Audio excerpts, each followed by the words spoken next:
This is the Big O Show. This is the Big O Show.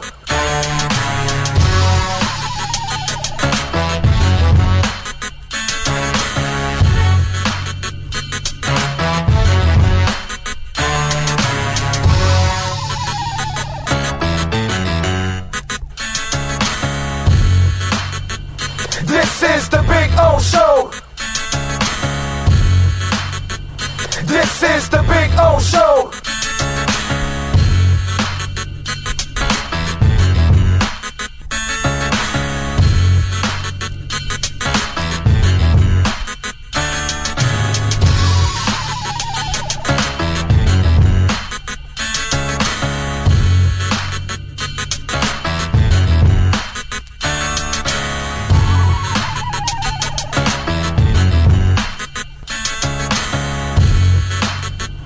This is the Big O Show.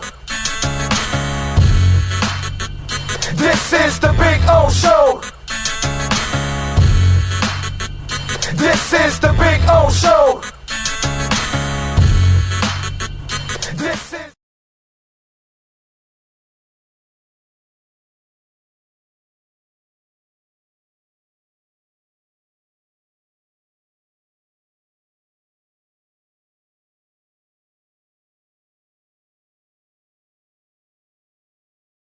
This is the Big O Show.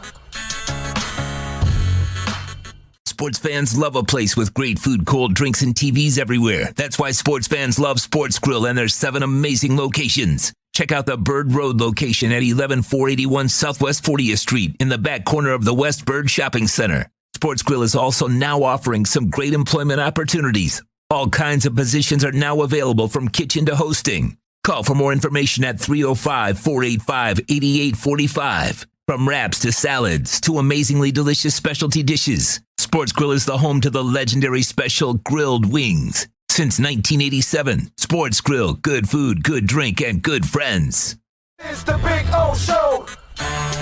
You're tuned in to the hottest sports radio. When you need your warehouse looking good while staying efficient, there's only one place to find the finest racks in the business. Pallet Rack City in Hialeah. 305-424-8547. That's 305-424-8547. Pallet Rack City is the company you need when you want your warehouse sporting the finest racks in the business. After all, who doesn't love a great rack?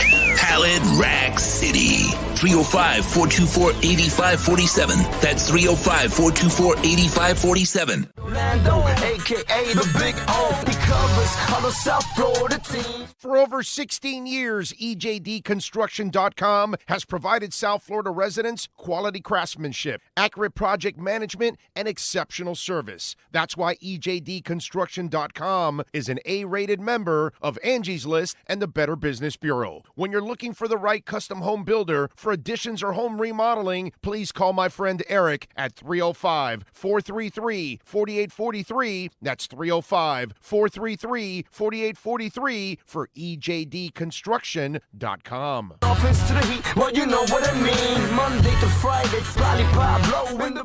There's no need to drive around South Florida wasting valuable time looking for a new or certified pre-owned Acura. Go to the #1 volume sales dealership in the Southeast United States. Craig Zinn's Acura of Pembroke Pines. Purchase with pace and space in a dealership tailored to your needs. From home buying to providing a personal touch. Contact the 2020 Satisfaction Award winner Craig Zinn's Acura of Pembroke Pines. 888-776-5123. That's 888-776-5123. Or visit them at 15601 Pines Boulevard in Pembroke Pines. Show O's on the radio, the top's where we gonna go, Andy, that's the way we roll.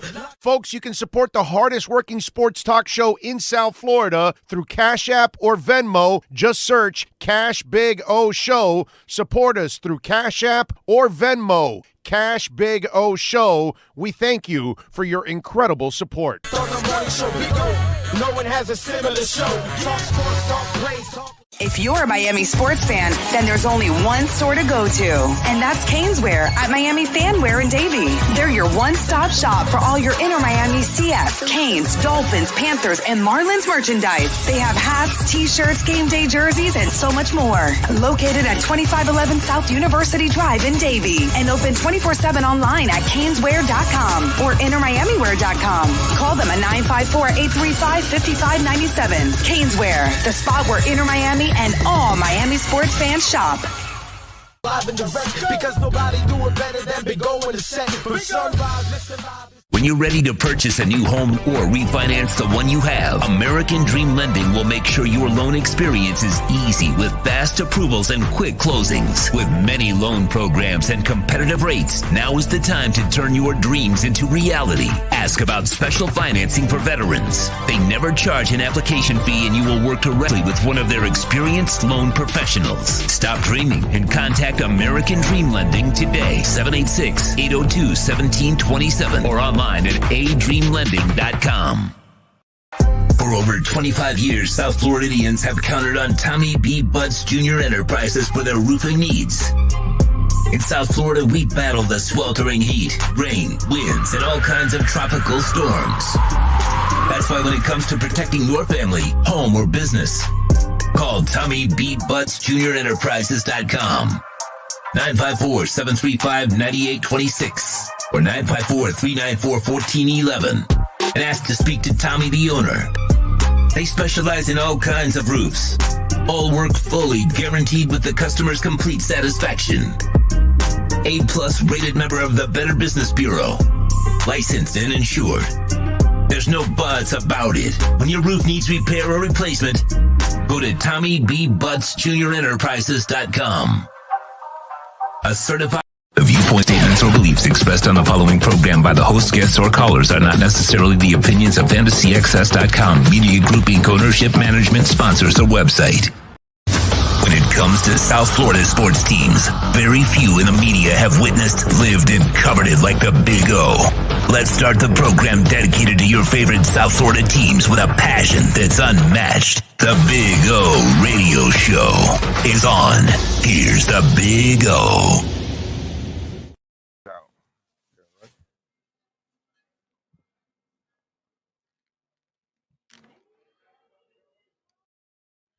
All righty, welcome aboard. Yes, sir, ready to rock and roll from Hialeah Park. I don't know why I'm not hearing myself at all. I do not hear myself at all.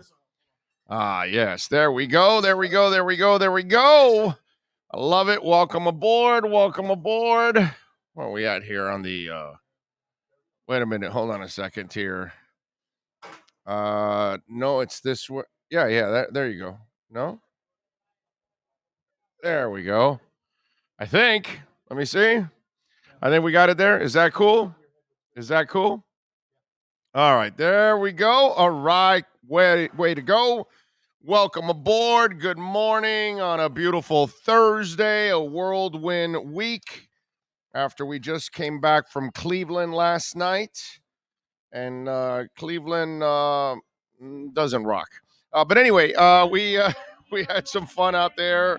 The Rock and Roll Hall of Fame was just absolutely freaking awesome, man. That was fun to enjoy, to experience yesterday, and be able to take advantage of all of that, man. So good stuff there as always. Appreciate all of you out there. See one of our new sponsors above us, Tommy B. Butts Jr. Enterprises. Tommy's been a big fan of the show for a long time. So Tommy and his four or five sons, I think he has. All four of them, I think, or five, I forgot Tommy now, are actually fans of the show. And he's been laying down roofs in this town for a long time. So if you need a roofer, you're going to love Tommy B. Butts. He is absolutely awesome. Great dude, great people. You know, obviously that's what we associate ourselves with. Great new sponsor of the program. So appreciate Tommy and all the great people out there, man. Thank you so much for all of you out there for joining us. And remember, if you want to also be a sponsor, I'm meeting another sponsor today, a spa that is interested. So I still haven't found a salesperson locally that can handle all this. It's crazy. This is the craziest thing. I got sponsors reaching out to me on my DM. I don't have enough time to meet with everybody. I don't have enough time. I have to create a radio show, handle all the sales, help Sean here with any of the production that we need.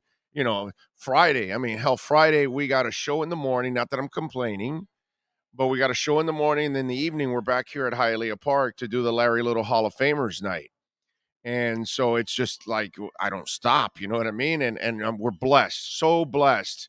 But it's weird how it's hard now. Now I understand what a lot of our sponsors and other businesses are going through, that they're having a hard time filling, their businesses with employees. You know what I mean? Which is like the weirdest thing out there. That I mean, anybody that says, "Oh, I need a job," well, dude, you're not looking hard enough, obviously, because there's jobs everywhere.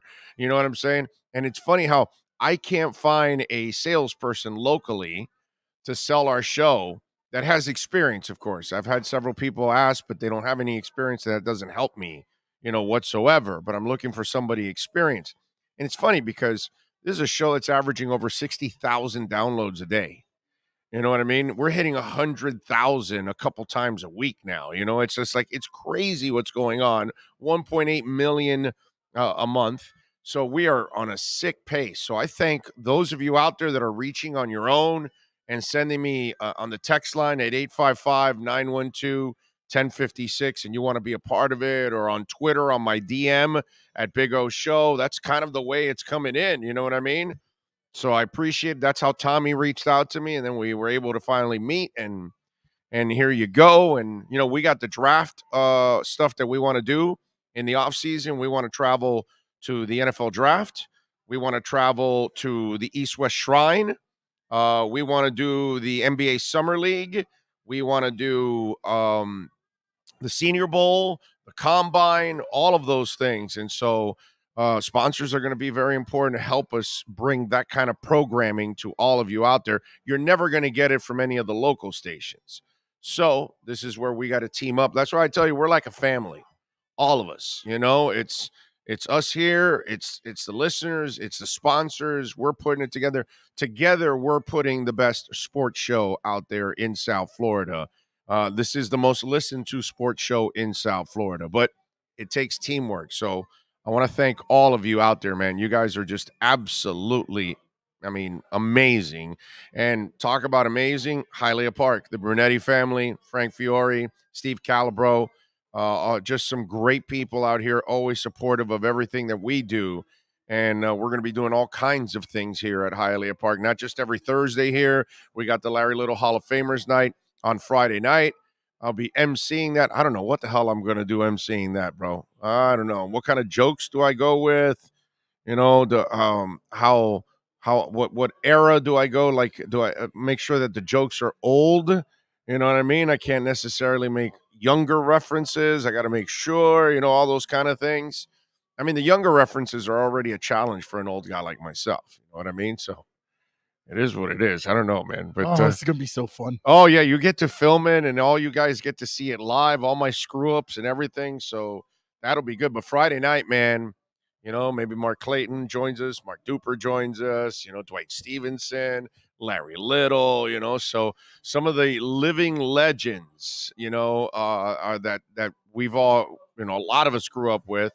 And some of you just know by name because you're young. You'll get to hear and see them on Friday night here live on our channel. So that's going to be a lot of fun too, man. Looking forward to all of that. So we got a bunch of stuff. We're out here at Hialeah Park. We'll be out here till about 1 o'clock.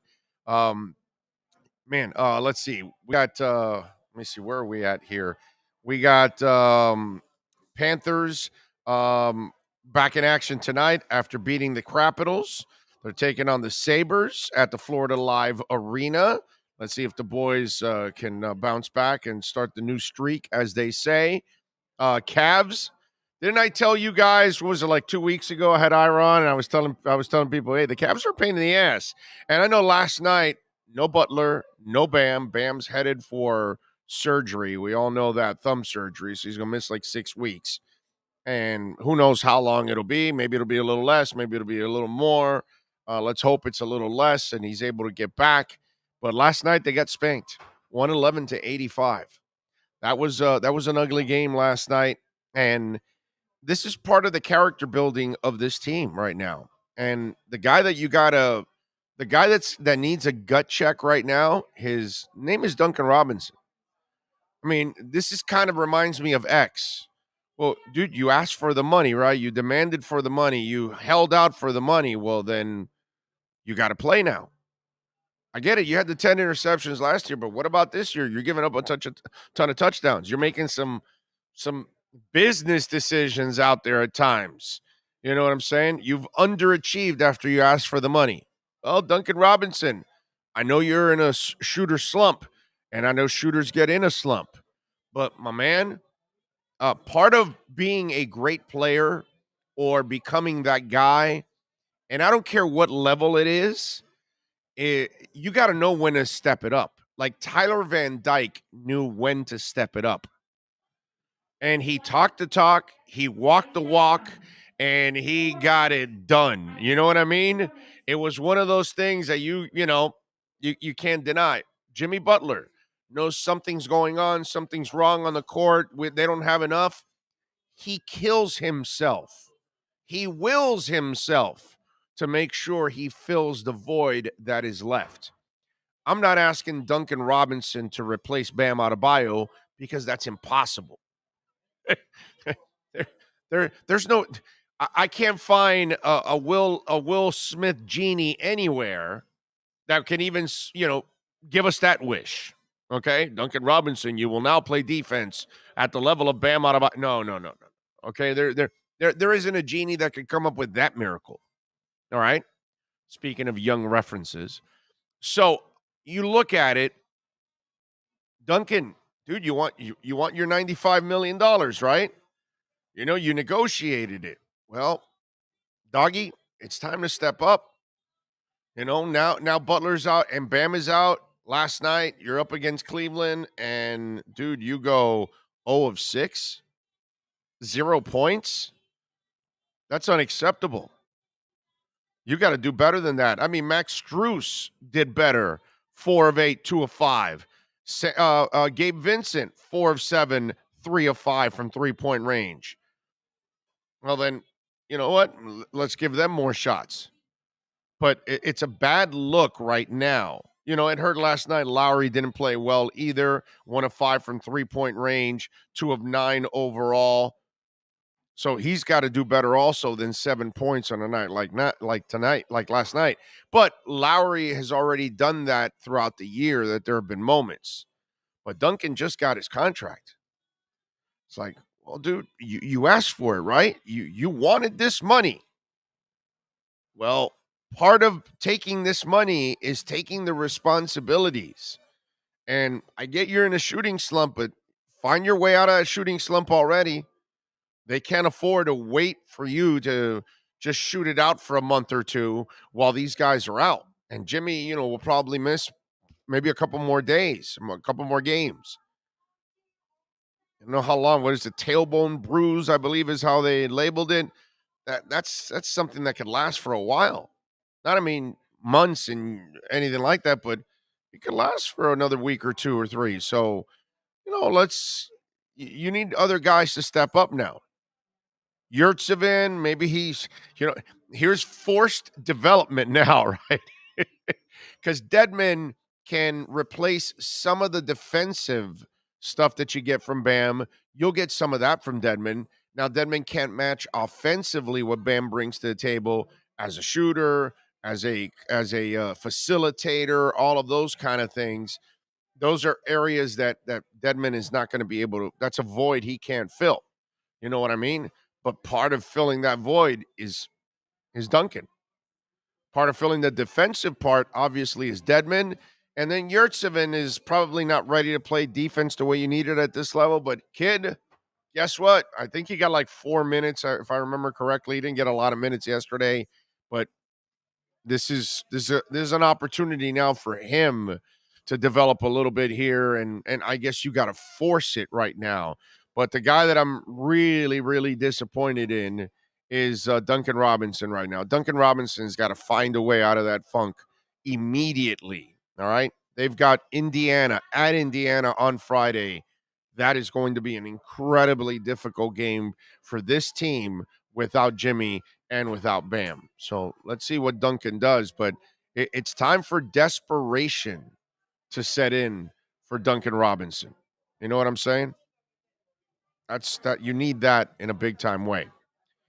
Let's see. What else do we have on the program here? Finn's tailgate is up first here on the chat board. What's up? Oh, haven't been able to catch the live show like I want. I'll be here all day. Need my Big O show content. Love you, bud. And Sean, you the magic man, the wizard that makes it happen. Yes, he is. Yes, he is. Yes, he is. No doubt about that.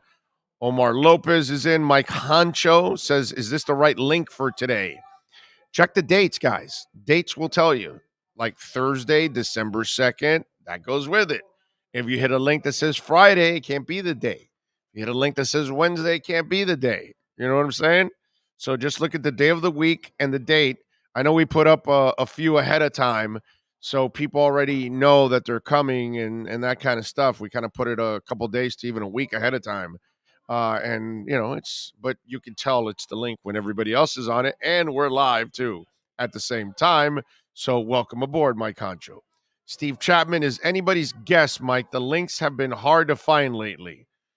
Well, I don't know. I think don't lately nothing. I think yesterday, what was it? There were two Wednesdays up or something. Yeah, that's right. Because we had a little bit of a snafu yesterday, so we had to adjust on the fly. So we apologize for the 2 Wednesday links yesterday, but everything else has been solo. Just look at the day of the week and the date, and you should be in the right box. Let's see what else. Mike Honcho says, Sean, the links are just scattered shot. Okay.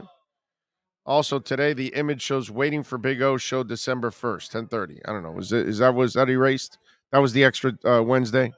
That was erased already. I don't know why it was still up. Big O twerk. You really want me to twerk? No, you don't want me to twerk. Jay Gelfin says, good morning, Orlando and Sean. Barn being out 6+ weeks. Are we going to be seeing this more, Udonis Haslem more during the last season? Seriously, how do we think this will affect Spo's lineup? Well, I mean, I said it this offseason, right? I said it was kind of time. You know, I love UD just as much as anybody out there. You know, this is where the Okpala and UD roster spots are going to hurt you. You know, and here's the thing. You know, it's the weirdest part about having, and we all love UD. And it was fun to watch him, get the block the other night when he played and all that. But it just, we're treating him like Alan Ogg. And if you're not, you're way too young for Alan Ogg because that was 30 years ago. Alan Ogg was kind of like a novelty. And whenever there was a blowout, either way, Miami blew somebody out or Miami got blown out, and there was towards the end of the game, the Alan Ogg chance would come out. And then Ogg would come out and block a shot or two or whatever, and the place would go crazy, and it was fun. I will admit it was one of those fun things to do as a Heat fan. You know what I'm saying? But Udonis Haslem is above all of that. He's one of the great players in the history of your franchise. And I get why he's there, and I get why, it's good to have him in the locker room and all that kind of stuff. But in moments like this now, when you have the injuries, the moves with KZ Okpala and Udonis Haslem are killing your team because you don't have the quality depth that you normally have. And here's the key part of all of this. The Heat is the team that can unearth talent as good as anybody out there. They find guys out of the scrap heap, and who's to say that those 2 roster spots, you can't use it to try to find other talent down the line? I don't know, maybe another Udonis Haslem, a young Udonis Haslem, right? Maybe your Saban turns into a nice player, like Duncan Robinson's turned into a solid player, right? So those two roster spots are hurting you now, and that's kind. And I know it's blasphemous. I know it's something that, oh my God, don't talk ill of UD. And I'm not trying to do that. I'm just trying to state the facts that right now the Miami Heat can desperately use those two roster spots. Okay, so we'll see.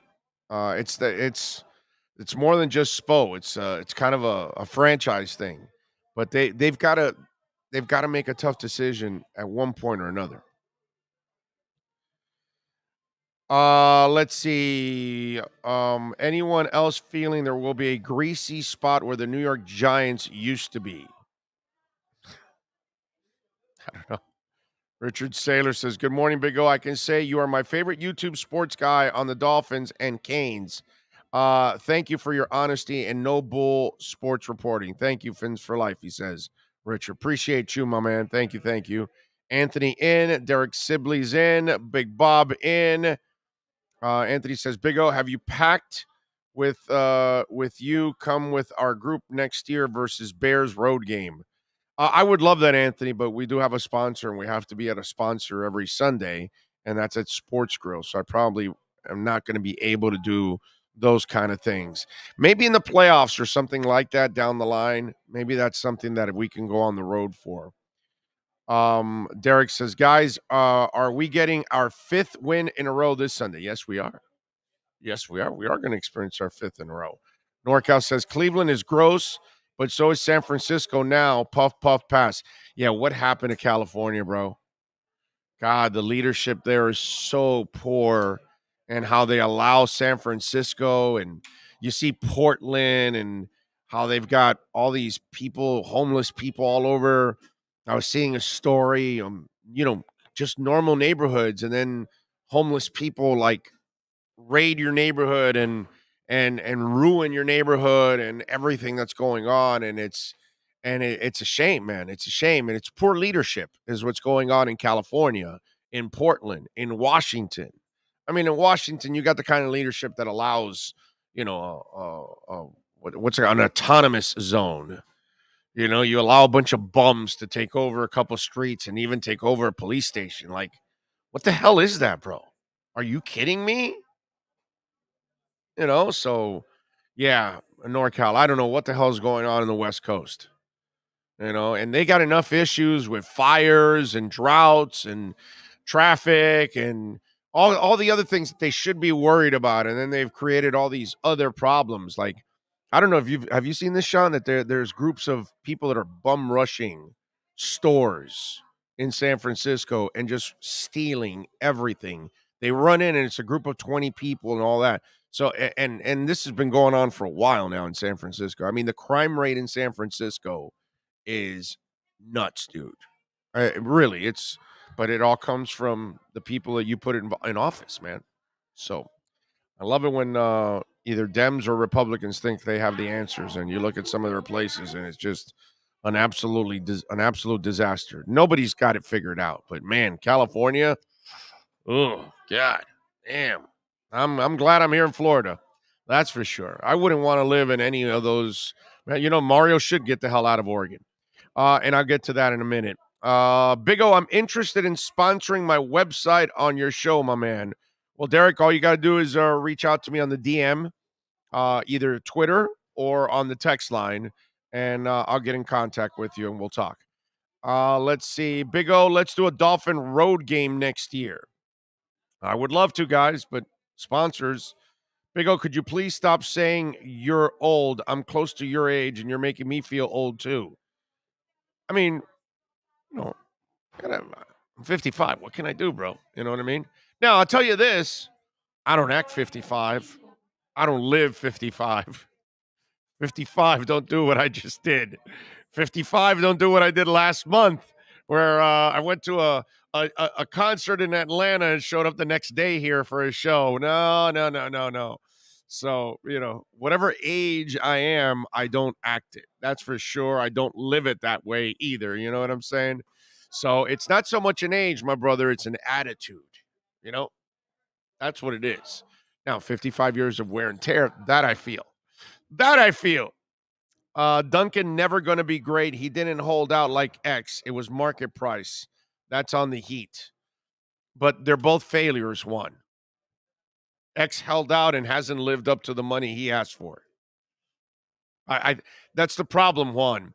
You missed a point and created something else that has nothing to do with the conversation. You get what I'm saying, my brother?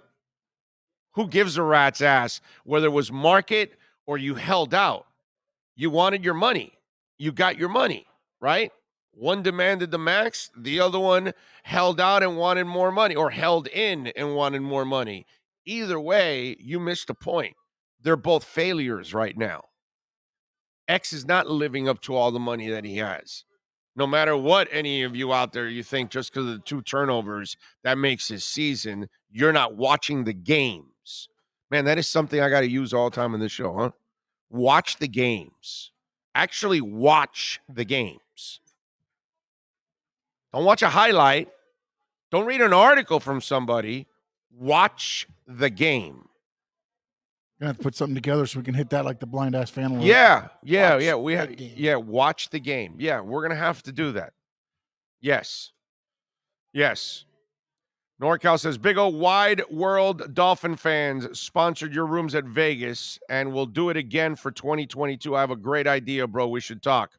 Let's do it. Sean and I are ready to go to Vegas. Okay, Sean is like super motivated. His wife may not be motivated. But I told him, Sean, you realize we're going to go to Vegas for the East-West Shrine. We're going to go to Vegas for the Summer League. We're going to go to Vegas for the NFL Draft. And we're going to go to Vegas. There's a fourth one. No, I said Summer League, East-West, Draft. There's actually a fourth one. And why am I forgetting the fourth one? I have no idea. And maybe also, by the way, down the line, maybe a little boxing.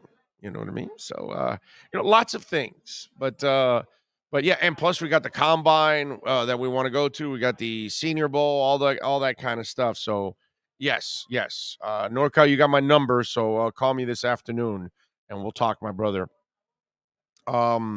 The Finns tailgate, South Florida Don, Mauricio Ortega says, any word on Oladipo? That won't be till next year, Mauricio. We'll talk about that in February and March. So you can table that for a while, my man. That's not happening anytime soon. There are 3 7-footers that started for Cleveland last night. Saban played garbage minutes. Both frustrates me with rotation sometimes. No, it's not so much rotations, it's trust. If he doesn't trust you yet, you're not going to get the playing time. And he's just not going to roll you out there to roll you out there. So Yurtseven has got to be getting it done in practice and consistently, and he's young and body and all that kind of stuff. So we'll see what ends up happening there. Paul Curry is in. DF is in. Deadman plays like a dead man. Well, he's not the athlete. Remember, he was available in free agency. Okay, guys? He's not a first-round pick, not a lottery pick, not a big free agent signing. He's a very good bench player for the Miami Heat. I love him off the bench. But, of course, you can't expect him to replace Bam. That's kind of crazy. You know what I mean? NorCal says, I'm doing my hair aqua on Saturday. You are a crazy bastard. That's all I can say. So I went from orange to aqua. You're awesome. Baseball needs a shorter season anyway. Oh, I got some stuff to say about baseball. I will get that out too. No, it hasn't been that easy. Sometimes there's a link up, but it's the wrong one, and I'm waiting on it, and the show is on a different link. So you look at the date and the day of the week, sir. That's what you do, Steve. Before you go into the link, look at it. Okay, is it Wednesday? Is it December 1st? Okay, this is it. Is it Thursday, December 2nd? Okay, let me go in. That's all. Just look at the date and the day of the week. And as long as that matches where you're at that moment, you're fine. You're good. It doesn't matter, Steve. You're always in first. You're the best. But you'll find it. Fred Davis says, Matic, I told you that Matic is a volcano. Okay? Just think of it that way. Matic is a volcano that the lava has been building up and building up. And I know it went over $2 yesterday, and I've been telling you about it when it was at $1.50, $1.60, $1.70, $1.80. And I kept telling you, hey, Matic is a monster in the making. It's going to explode. And the market's been hurting right now a little bit, but the one thing that is moving has been Polygon. And Polygon now is at 206. It got up to 215, 220, and it's looks like maybe now finally it's going to start making its move overall. So, yeah, I've been telling you that. And Cardano, people didn't want to be patient with Cardano, and now it jumped up to $1.70. It's at $1.72 right now, and it did get up to, let me see, where was it? Hold on, it got up to $1.60, $1.70, 72. 73, 74, $1.74 it got up to it. So, this is one where you just gotta be patient. You gotta be patient. So I'm not surprised, Fred, that Matic is in. Alex says all in on ETH. Nothing wrong with that, dude. ETH is going to be awesome.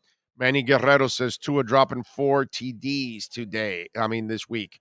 That would be nice. Big O, I live in Cali, and you're wrong, dummy. Homeless raiding your home. Oh, wow.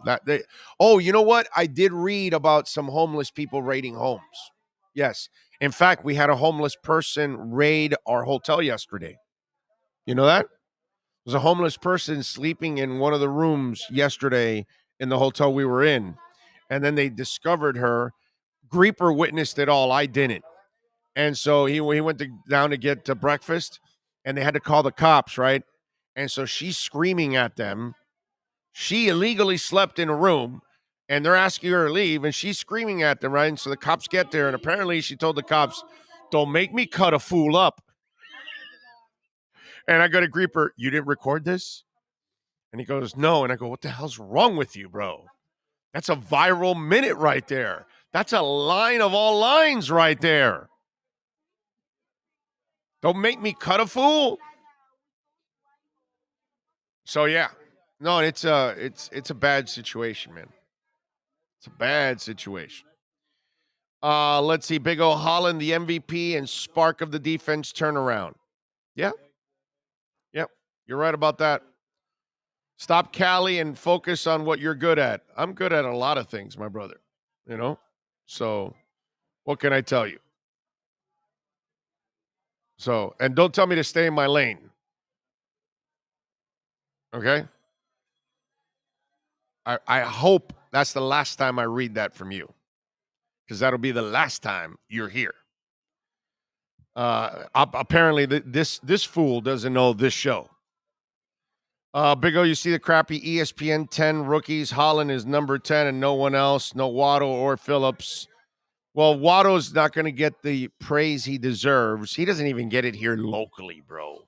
Please.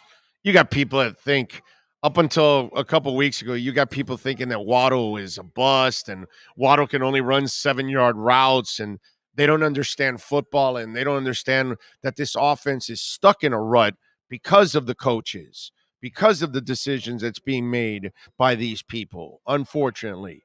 So it has nothing to do with the players. But I can't help people if they don't know the game.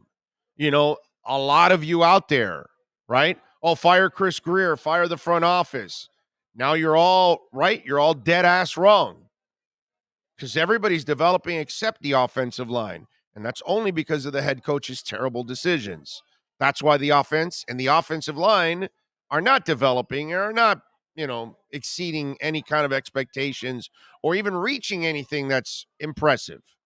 What Tua and Gesicki and Waddle are doing are in spite of the clowns that are around him. You know what I'm saying? So, first of all, we have people that locally or nationally don't even understand the game. And they don't understand that Waddle is a flat out star. To be a rookie and be doing all the things he's doing and to be counted on the way he's counted on and to come through the way he comes through for you every single time. People, they forget the fact that he's a rookie because he's that good. You don't even realize it. And some of you don't even realize it to the point that you think because he doesn't have 150-yard games every week, he can't be good. And it couldn't be further from the truth. So it's hard to pay attention to ESPN's top 10 or some of the comments locally by people on radio or newspaper or fans or whatever when they don't even understand what they see. So that's my biggest frustration. My biggest frustration is that there are a lot of people that actually don't watch the games and don't really pay attention and learn what the game is all about. You know, you've got your people out there that think, well, a quarterback has got to be 6'5", 240, and he's got to be able to throw 100 yards downfield. And it couldn't be further from the truth. Now, is it nice to be 6'5"? Of course it is. You can look over the line and it helps you. Yeah. Is it nice to be able to throw it 100 yards? Sure. But do you know where it's going? Can you place it in the right spot? Can you lead a wide receiver? Can you read a defense? Do you have the skill set for ball placement that you can put it opposite of the DB where only the receiver is going to get it? Whether it's a high throw, whether it's a low throw, but you're putting it in a place where only your guy can get it. Can you do that? Oh, you can't do that. Well, okay. 6'5" and a rocket arm and built for, 240, 260 does nothing for me. If you've got a box of rocks in your brain, if you can't decipher a defense, if you can't throw somebody open, if you can't place a ball where it needs to go, if you don't have dead ass accuracy, I can't use you. But we have football fans that think if you're 6'5" and you throw it 100 miles an hour, that's it. You're a great quarterback. That's all you need. And if you think that, then you don't know anything about the quarterback position. So that's my problem with these top 10s and some of these comments. I'm watching people that don't really understand the damn game itself. And that's the problem. So there you go. Let's see what else. Kevin Lee says, what's up, Big O? Ready for that 5th straight win Sunday, one step closer to 500, then playoff push. That's right, Kevin. And make sure you guys make your way on down to Sports Grill and join us out there, man. Sports Grill on Bird Road. We're going to be having a lot of fun out there. 4 in a row there. That's the lucky spot. Dougie Fresh says, I can't drive 55. Miami Kid J says, what's good, Big O? Life is good, man. Big O, you putting Sports Grill Doral on hold? Sports Grill Bird Road, good luck charm. Well, Anthony, let's do this. If they don't lose a game for the rest of the year, we stay at Bird Road. Okay? Once they lose a game, then we will go to Doral next year. Okay? There you go. So, yes, I will stay at Bird Road. I will talk to the owners and say, we got to stay at Bird Road even next year. If they haven't lost the game, we will continue on Bird Road. You have my word on that. I will talk to them, make sure. But we have to run the table all the way through. Keep winning. Can't lose. Alex Diaz says, Big O, hope all is well with you and your family. Stay blessed, my friend. Can you see Philip Lindsay as a long-term option? No. I think he's just maybe as a backup, number 2. It'll be him or Gaskin fighting to be that number 2 next to that stud. I can see that down the line, maybe. It's a possibility. Waddle should be considered for Pro Bowl. No mention of him anywhere because they don't watch the games. Because the offense for Miami is not big numbers, not big stats, not sexy, and they're not winning. So that's the problem. I mean, winning like in winning record. Slow down. I know they've won 4 in a row. Movie Talk with Antonio says, get my COVID booster shot on Tuesday, Big O. Oh, you got it? Nice. Nice. Way to go. I got mine about a month ago. I got my booster. And I'm glad because I've been traveling and stuff. It's good to be protected, man. Big O agree. X has been beaten a ton this year. Has not been playing like he playing the 2 years prior. Not 2 years, just 1 year prior. The year before that, he played only a couple games, had a knee injury and a domestic issue. It's only 1 year. He's only had one great year, like great year. Oh, you're about to be at 8K subscribers. Come on. Yeah, that's right. And don't forget, folks, to smash the hell out of the like button while you're watching there. It is very important you smash the like button. Troy says, I'm in Oregon and haven't heard anything about Mario leaving. You sure he's still coming to UM? Well, you know what? I think it's time I address some of this stuff.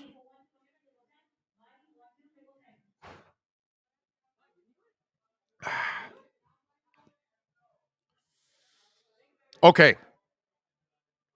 We got some news yesterday.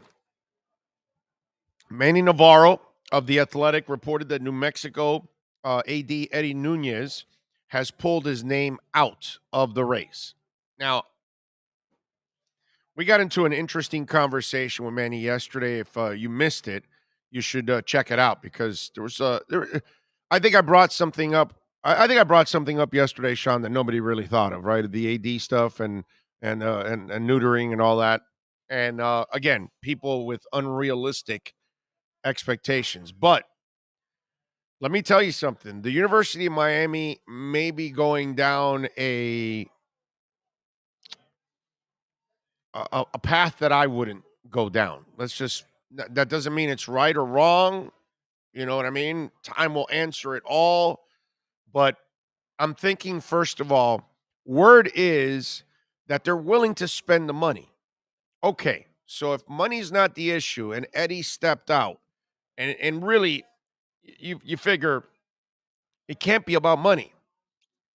So yesterday, Manny and I had a conversation. I brought something up that a lot of you never think of. You know, like when you say go tank, and you wouldn't tank at your job because you'll get fired. You know, somebody brought up, well, hey, why don't we demote Flo, make him the defensive coordinator, hire another head coach? Like, you wouldn't do that either. You wouldn't get demoted from manager of a store down to, you know, a cashier or head of cashiers or something, and they go hire some, and you're going to just take it and be embarrassed in front of all your coworkers. No, you're going to tell them to take the job and shove it and go get another job. That's if you have any self-respect. You know what I mean? Just like Flo is going to have self-respect for himself and say, no, I'll go get a job somewhere else. You pay me my money for being the head coach. You pay me out. If you're firing me, let's go. Give me all my money and I'm out of here. So here's the other thing that this is a silly thing that's come up now. Because I thought about this whole czar thing and I kept thinking about it and it didn't hit me right away. But it hit me after that the czar thing is kind of silly. It really is. And I love Alonzo. I know him, and I got nothing but love for Gino Torretta. Know both those guys for a while. They'll come on my show anytime I call them. They are awesome. They're not experienced as athletic directors. And in the end, this football czar stuff is a joke. Seriously. Let's if that's where UM wants to go. I explained it yesterday to Manny. I explained it to a lot of you yesterday if you weren't listening. So you're going to hire an athletic director, but he's going to have a football czar next to him. So the football czar just worries about football. So what does this athletic director do? Just worry about basketball and volleyball and crew and all that? So you really think about this. You don't really have to pay the athletic director top-notch money. Because you're telling the athletic director, well, you don't have to worry about football. We're going to have a football czar take care of that. So then the athletic director is basically neutered. And so now the athletic director is going to end up in battles with the football czar because he or she, as the athletic director, has to worry about all the other sports. You know, the sports that none of us care about, pretty much. Like we slightly care about basketball when it's good. We slightly care about baseball when it's good, and we don't care about anything else. So in the end, the hardcore Canes football fan, they don't care about the other sports. They just want you to resolve football. And I agree. I want them to resolve football. But it just doesn't make sense that you hire an AD and a czar for football. And Eddie Nunez turning it down. I was thinking at first, maybe it's money. But no, money's not an issue. So then it must be they told Eddie, well, you're going to have a football czar. And Eddie's like, wait a minute, I'm a Miami guy. I'm born and raised here, went to Miami High. I know what the University of Miami is all about. I've run an athletic program at New Mexico. No, I want to help fix the football. No, we're going to have a football czar. Well, then what do? Well, you worry about crew and worry about volleyball and worry about women's basketball, men's basketball, and baseball and softball and this and that. He's like, really? So that's not going to work. That czar crap. And if you hire Alonzo and Gino, it's only in their nature. They might tell you that, I'm going to worry about all the sports, but they're not in the end. They're going to worry just about football. And they've never been athletic directors. So they've got to go to all the tedious meetings. They've got to go to all the fundraisers for all the different sports. You got to hire and rehire and find new coaches in all the different sports. And that's not something that Toretta and Highsmith are used to. So it's really a mess. And I got to tell you something. I totally understand the spot that the University of Miami is in. Julio Frank, the president, has to battle the boosters, right? He's got Diaz and Moss on each end. One guy likes this guy. The other guy likes this guy. Both are billionaires. Both are giving you a ton of money. So you don't want to piss them off. You got to worry about the board of directors, right? Everybody there, the board of trustees or whatever. And you got them decide. They want to decide on who wants it. You got former players bitching. You got the media asking. You got fans demanding. Maybe even students. Frank is getting it from everywhere. And so he has to kind of separate himself from all of this and kind of make the right decision for the entire athletic program, not just football. Because if he just pays attention to football, then everything else goes to crap. Not that you all care about it, but that's a bad look for the university. So he's got to do the right thing here with all of this and making a decision. But this whole football czar thing, it looks like maybe UM might be thinking of doing that because that's what, in my mind, tells me why Eddie Nunez turned it down. And like any self-respecting athletic director, they're going to turn it down because the athletic director takes on the challenge of wanting to build that football program and everything else and be credited for it. The athletic director that takes over for the University of Miami will not get any credit for football. And it's the one that matters. It's the one that wins national championships. Well, baseball used to do that, but we know where baseball's at now financially and everything else. So it's a whole different monster there. So Cristobal, I do think he's coming here. Now, here's the problem. Nunez and Cristobal know each other. So I'm wondering, was this a guy that Cristobal wanted? And if he's out, what does that say to Cristobal? That's where I would be concerned. Because I think what's going on here is it's Cristobal or they come back with Diaz for another year. And that's why Diaz is still there because he's under contract. They can control him. He's still working the recruits because if he's the backup plan, well, then let the backup plan still work just in case we can't get Mario Cristobal. And I think Mario Cristobal is not being mentioned in any other school. Nobody's going after Mario. I already told you this a couple days ago. Okay? This is the stuff that, again, you don't hear from anybody else. Anybody else saying it's because they heard it on this show and now they're repeating it. That's all. But you don't hear his name anywhere else. He's losing his offensive coordinator. It's really quiet. You don't hear them talking about any other coaches. It's interesting, right? It's not like they're talking to ADs, but they're not talking to other coaches. So that tells me, and the coach is more important than the AD. But Manny still has the Utah game. What is it, Friday, Saturday night, or something like that? Is it Saturday or Friday? I forgot. Anyways, he still has the Utah game. So he has to finish his season before he actually see all of us out here. You know, I was, you know what? I'm glad somebody mentioned this, because driving here, I turned on Joe, and I forgot how they were phrasing it or something. I think he had Dave Hyde on, and he was talking about how, you know, that this process is going too slow. Well, the dude still has a game. And okay, you want Mario? Well, Mario's not Lane Kiffin, bro. He's not here to backstab people and leave in the middle of a deal and leave after 2 years and this and that. And no. Mario is a professional. And so I'm sure that you've had discussions with his agent, and his agent said, all right, but Mario is going to end things on a professional level with Oregon. He has his responsibilities with Utah.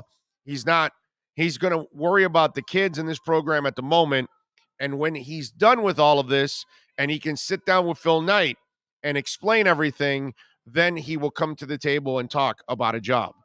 You know, this isn't about your stinking timeline, UM fans, or media members out there. Oh, you got to hurry and this, that. This is about Mario Cristobal's timeline. Okay. And we all have that friend. Sean, get ready. Because we all have that friend.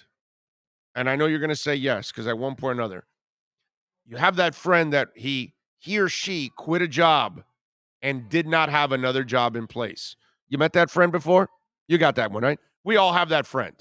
And you have that conversation with he or she, and you say, dudette, what are you doing, bro? You look for the other job, you have the other job in place, and then you leave. Okay? But you put everything, all ducks in the row. So he's not going to go,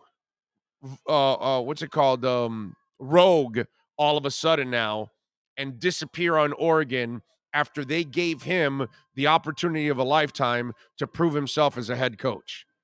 He's a professional, and he's going to treat this and Phil Knight with profession, in a professional attitude, in other words.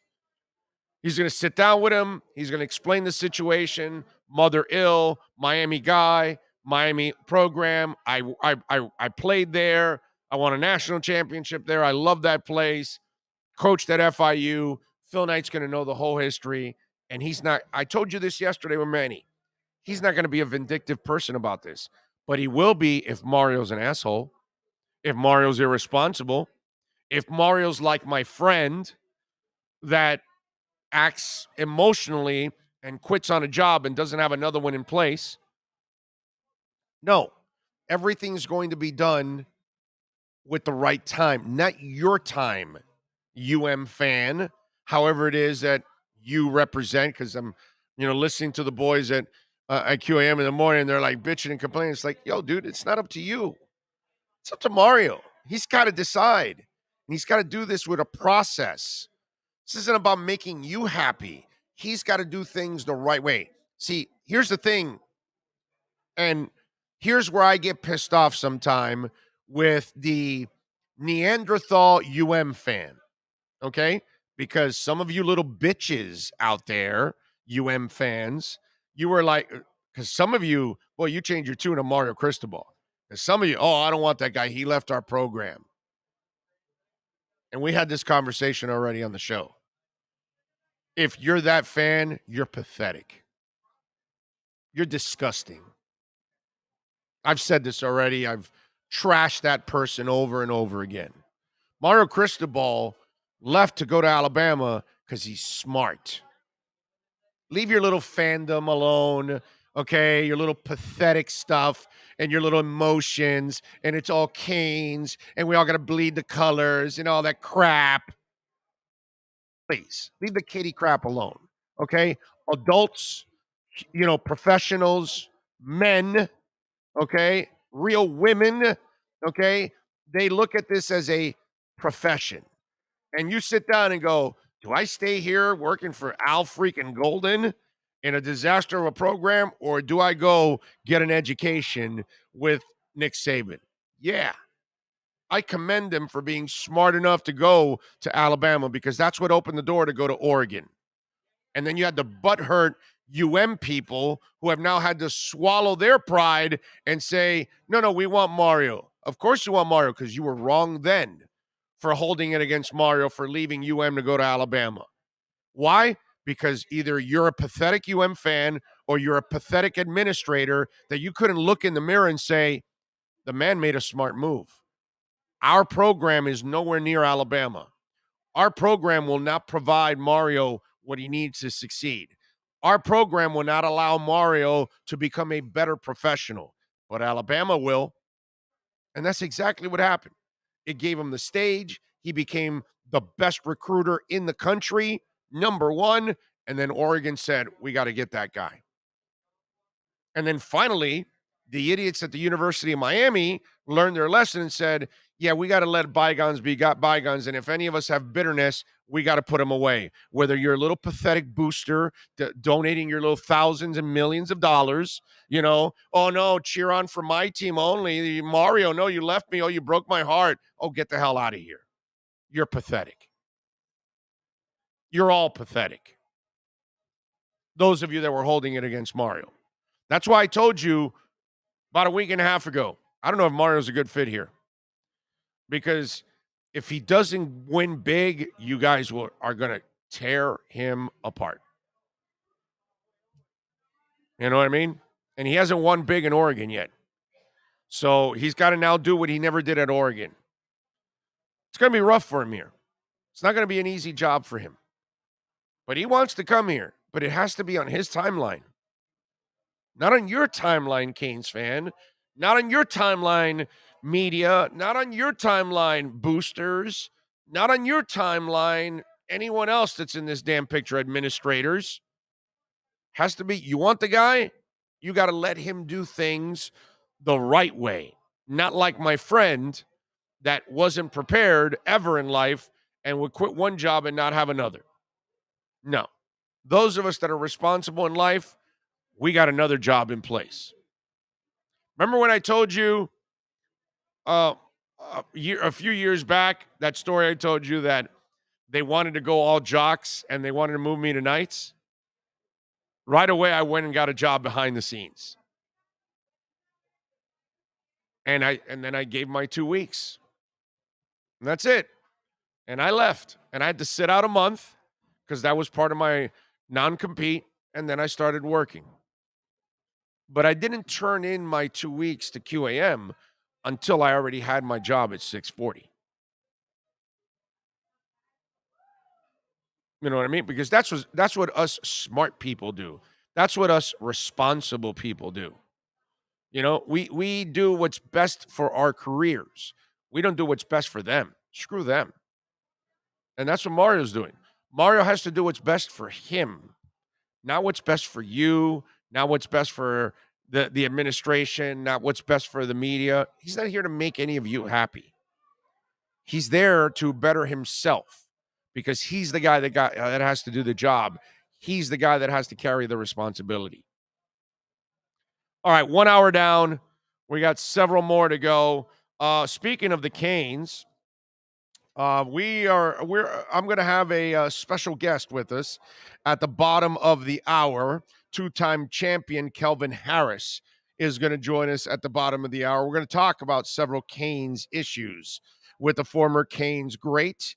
We got Sean Stanley driving the program. We are out here at Hialeah Park, baby. Come on out. Join us. We'll be out here till at least 1 o'clock. Come on by. We got you got him already? Oh. Yeah, okay. Yeah. All right, so we got that. We got that blocked out there. Okay. So we got all of that. So we will talk to Kelvin Harris. Remember, we are at Sports Grill on Bird Road at 114th, right off of the Turnpike. this Sunday. Come on out, baby. Join us.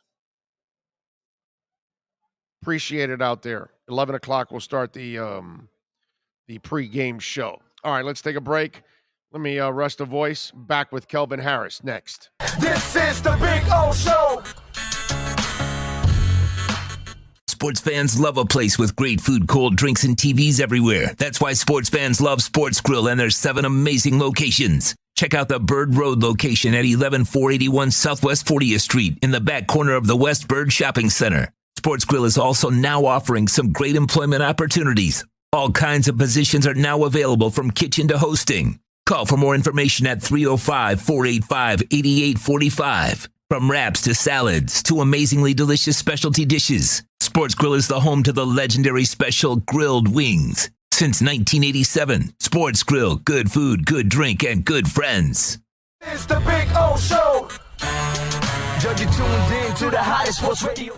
When you need your warehouse looking good while staying efficient, there's only one place to find the finest racks in the business. Pallet Rack City in Hialeah. 305-424-8547. That's 305-424-8547. Pallet Rack City is the company you need when you want your warehouse sporting the finest racks in the business. After all, who doesn't love a great rack? Pallet Rack City. 305-424-8547. That's 305-424-8547. Orlando, a.k.a. the Big O. He covers all the South Florida teams. For over 16 years, EJDconstruction.com has provided South Florida residents quality craftsmanship, accurate project management, and exceptional service. That's why EJDconstruction.com is an A-rated member of Angie's List and the Better Business Bureau. When you're looking for the right custom home builder for additions or home remodeling, please call my friend Eric at 305-433-4843. That's 305-433-4843 for EJDconstruction.com. Offense to the heat, well, you know what I mean. Monday to Friday, Friday, Pablo in the... There's no need to drive around South Florida wasting valuable time looking for a new or certified pre-owned Acura. Go to the #1 volume sales dealership in the Southeast United States. Craig Zinn's Acura of Pembroke Pines. Purchase with pace and space in a dealership tailored to your needs. From home buying to providing that personal touch. Contact the 2020 Satisfaction Award winner Craig Zinn's Acura of Pembroke Pines. 888-776-5123. That's 888-776-5123. Or visit them at 15601 Pines Boulevard in Pembroke Pines. Show on the radio, the top's where we gonna go, Miami, that's the way we roll.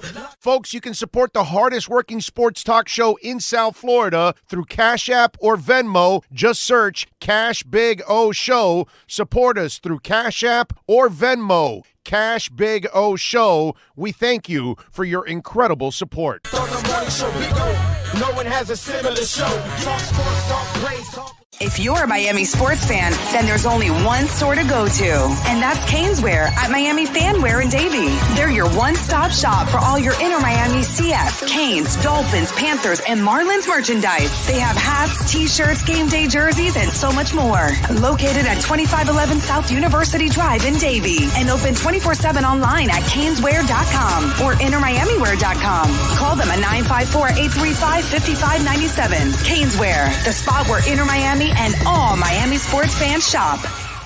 Live and direct, because nobody do it better than Big O in the set. From sunrise, listen live. When you're ready to purchase a new home or refinance the one you have, American Dream Lending will make sure your loan experience is easy with fast approvals and quick closings. With many loan programs and competitive rates, now is the time to turn your dreams into reality. Ask about special financing for veterans. They never charge an application fee, and you will work directly with one of their experienced loan professionals. Stop dreaming and contact American Dream Lending today. 786-802-1727 or online at adreamlending.com. For over 25 years, South Floridians have counted on Tommy B. Butts Jr. Enterprises for their roofing needs. In South Florida, we battle the sweltering heat, rain, winds, and all kinds of tropical storms. That's why when it comes to protecting your family, home, or business, call Tommy B. Butts Jr. Enterprises.com. 954-735-9826 or 954-394-1411 and ask to speak to Tommy the owner. They specialize in all kinds of roofs. All work fully guaranteed with the customer's complete satisfaction. A+ rated member of the Better Business Bureau. Licensed and insured. There's no buts about it. When your roof needs repair or replacement, go to TommyBButtsJrEnterprises.com. A certified white mean contractor. The viewpoint statements or beliefs expressed on the following program by the host, guests, or callers are not necessarily the opinions of FantasyXS.com, Media Group Inc., ownership, management, sponsors, or website. When it comes to South Florida sports teams, very few in the media have witnessed, lived, and covered it like the Big O. Let's start the program dedicated to your favorite South Florida teams with a passion that's unmatched. The Big O Radio Show is on. Here's the Big O.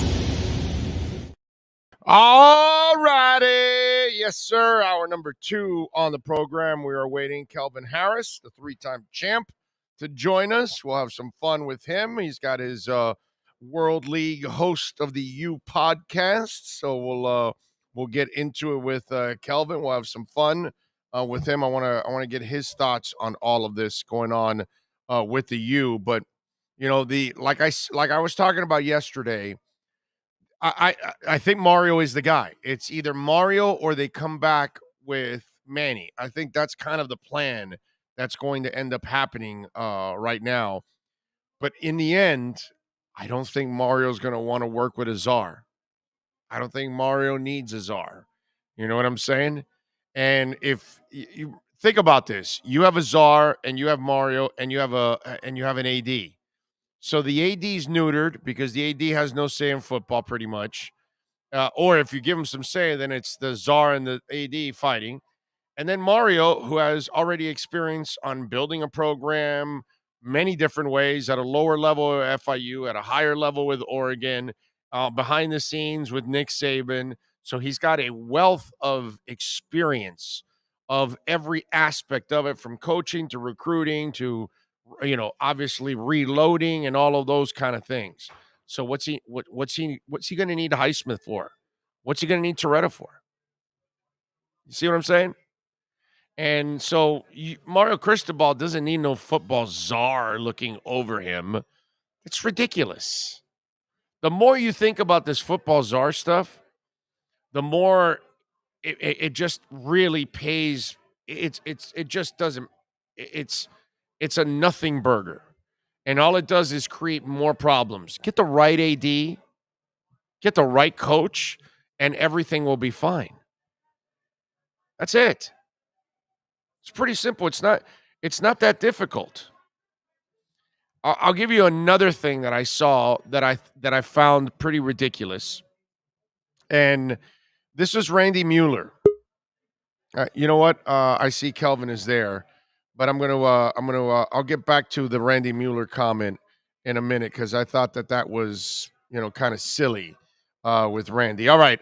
We promised you that Kelvin Harris will be joining us. Kelvin, of course, 3-time champion with the Miami Hurricanes. And, of course, he's got his own podcast, too. You can also follow him, like I and many others do, on Twitter at Ebony Lifestyles. Let's bring him aboard. Kelvin Harris. Champ, what's up, baby? How you doing? You there? Can you hear me, Champ? He might be on mute. You might have it on mute there. Let's see. There we go. We got it. We got to get him technically sound. We got him now. All right. Let's see. Calvin, you there? Let's see. I'm not hearing him. I'm not hearing him yet. All right. We see his face. But we're not hearing him yet as we see his face, but we can't hear you. See if you're on mute or something like that. Don't you love technology? Technology is fun. Sean, call him and see if you can talk to him a second. There, you got it there. Call him and see if maybe walk him through what's going on there a second. And then maybe you can get it done. So we'll get Sean on here, and we'll get Kelvin on. But one of the things that I was going to tell you about was Randy Mueller. And I saw this, a comment. It was kind of dumb. He says, I guess I just don't get it, but the amount of money college coaches are now getting and how enamored boosters are with them, when will it make it sense to peel off a chunk of a GM type so that the coach can actually coach like the NFL?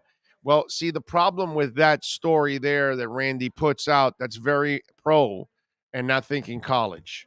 Do you think that a parent wants to talk to a GM? No.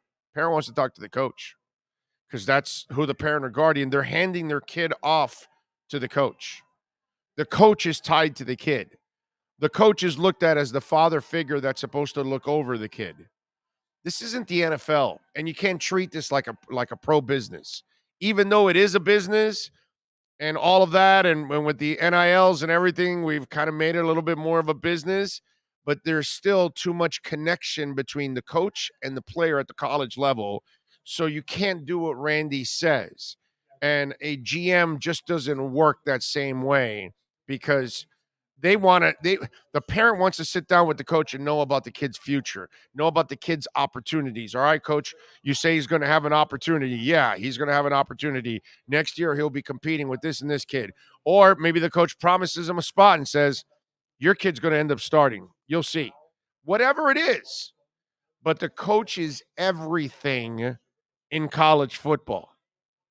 So to think that you can actually have, a GM and the GM's going to handle all the recruiting and the coach is going to sit back somewhere and just coach the players, you're going to lose out. You're going to lose out on players because the team, the university that has Nick Saban walk through your effing door is going to get your player every single time.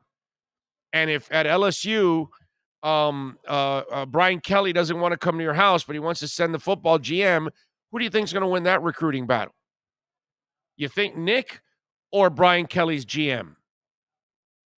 That's why Randy Mueller's comment was just, out of touch. Dude, you're a pro. I get it. You think like a pro. That this isn't the pros. Okay? The college head coach is everything. And he doesn't need to answer to a czar. If you hired the right college coach, he doesn't need a czar. Okay? Brian Kelly didn't need a czar to run Notre Dame. Nick Saban doesn't need a czar to run Alabama. He is the czar. Okay? Dabo Swinney does not need a czar to run Clemson. He runs the program, period. So this whole thing about, oh, well, you're going to be out of touch and you have the GM and let you just coach. Stupid. It's ridiculous. Here's the other one that I'm now hearing also from people. Well, it's too much responsibility for the coach. Well, Nick Saban's handling it just fine, bro. Right? I mean, all the good programs handle it when you have a good coach. All these kind of crazy ideas come from losers. So when your program's losing, you try to do let's bring in a football czar. Let's do this. Let's do that. Man, just find the right damn coach. Period. Do you know how wussy it is to hear now, the coach has so much responsibility. Get somebody to alleviate the response. Oh, get the hell out of here. This is why you're paying the man $5, $7, $8, $9, $10, $12 million a year. So they can run the program. Just get the right coach, man. Right? They got the right coach in Clemson. They got no problems. They got the right coach in Alabama. They got no problems. At Oregon, they got their right coach, right? If you have the right guy, you don't need no stinking czar.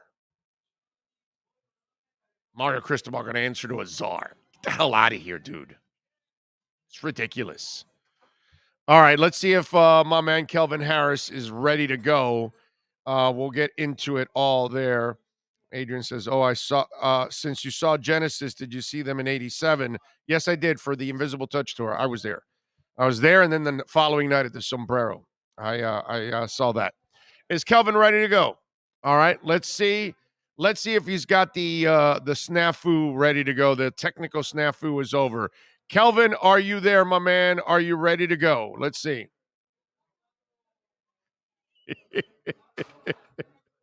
All right, I think we got to do it by phone. Let's just do it by phone. Okay? Because we can't hear him, unfortunately. Kelvin, you're having the technical snafus there. All right, we're gonna get you on the phone here, and we'll switch you over on the phone.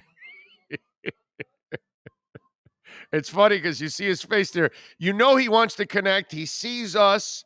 He's probably hearing me, but then we can't hear him. You know what I mean? So the poor man is trying to connect. Oh, I love it.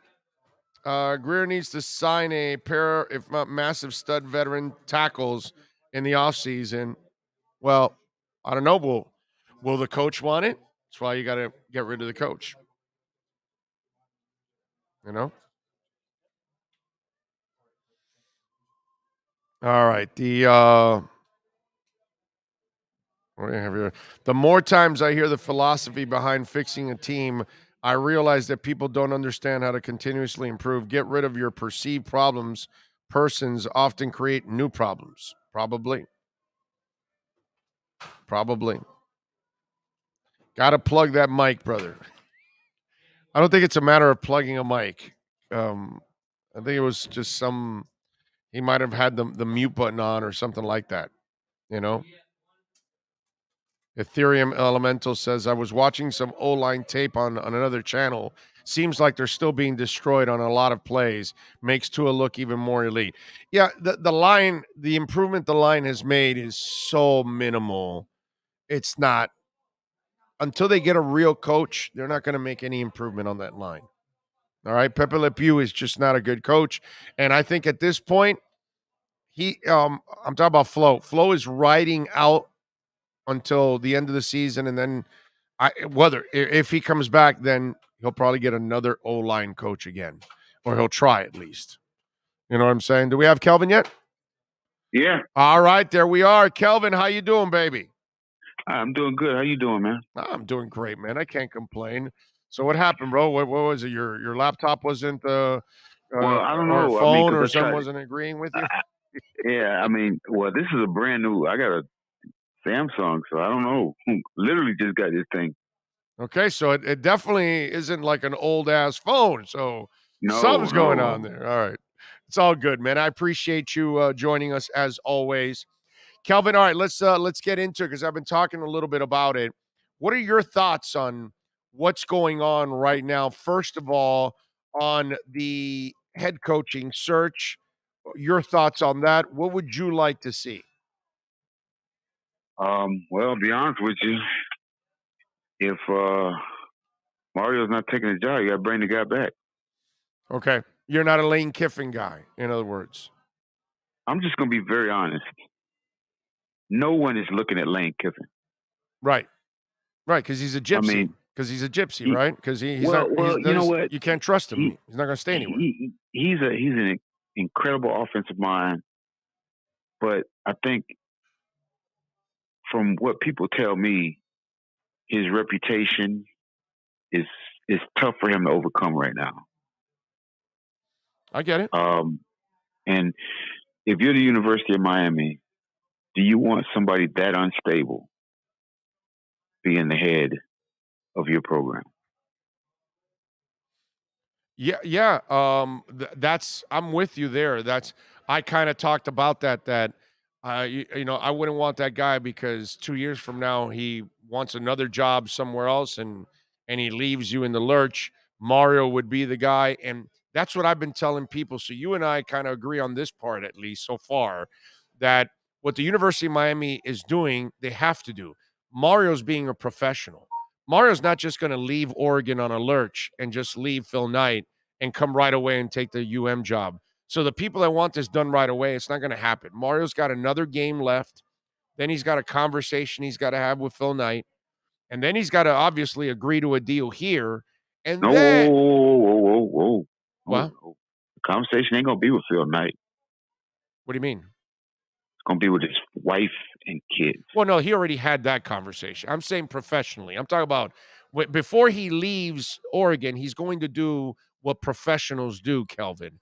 Because we got fans, we got fans that think, oh, he should just leave Oregon, come here right now. No, dude. He's got responsibilities to people over there. You know what I mean? You got to let him Well, finish the process in Oregon before he comes here is all I'm saying. yeah, I agree. I think, look, honestly, looking at the situation, and I know they probably reached out to him, and it's either or. It's a human RPO. Either Mario says I want the job and they negotiate it, and it's going to be done really quickly, or they're going to, probably either way, Saturday or Sunday, we're going to know. More than likely, I would say Sunday morning, they will either say we're bringing Manny back one more year, or we've got to deal with Mario. I agree. And I think because here's the thing: the few recruits we have, and I know this firsthand because one of my former teammates that I played with in the Canadian League, ironically, on a side note, his career ended when Dwayne Johnson, fell on his knee in a preseason game in the Canadian League, tore his ACL. And then, of course, 2 days later, they chopped Dewey.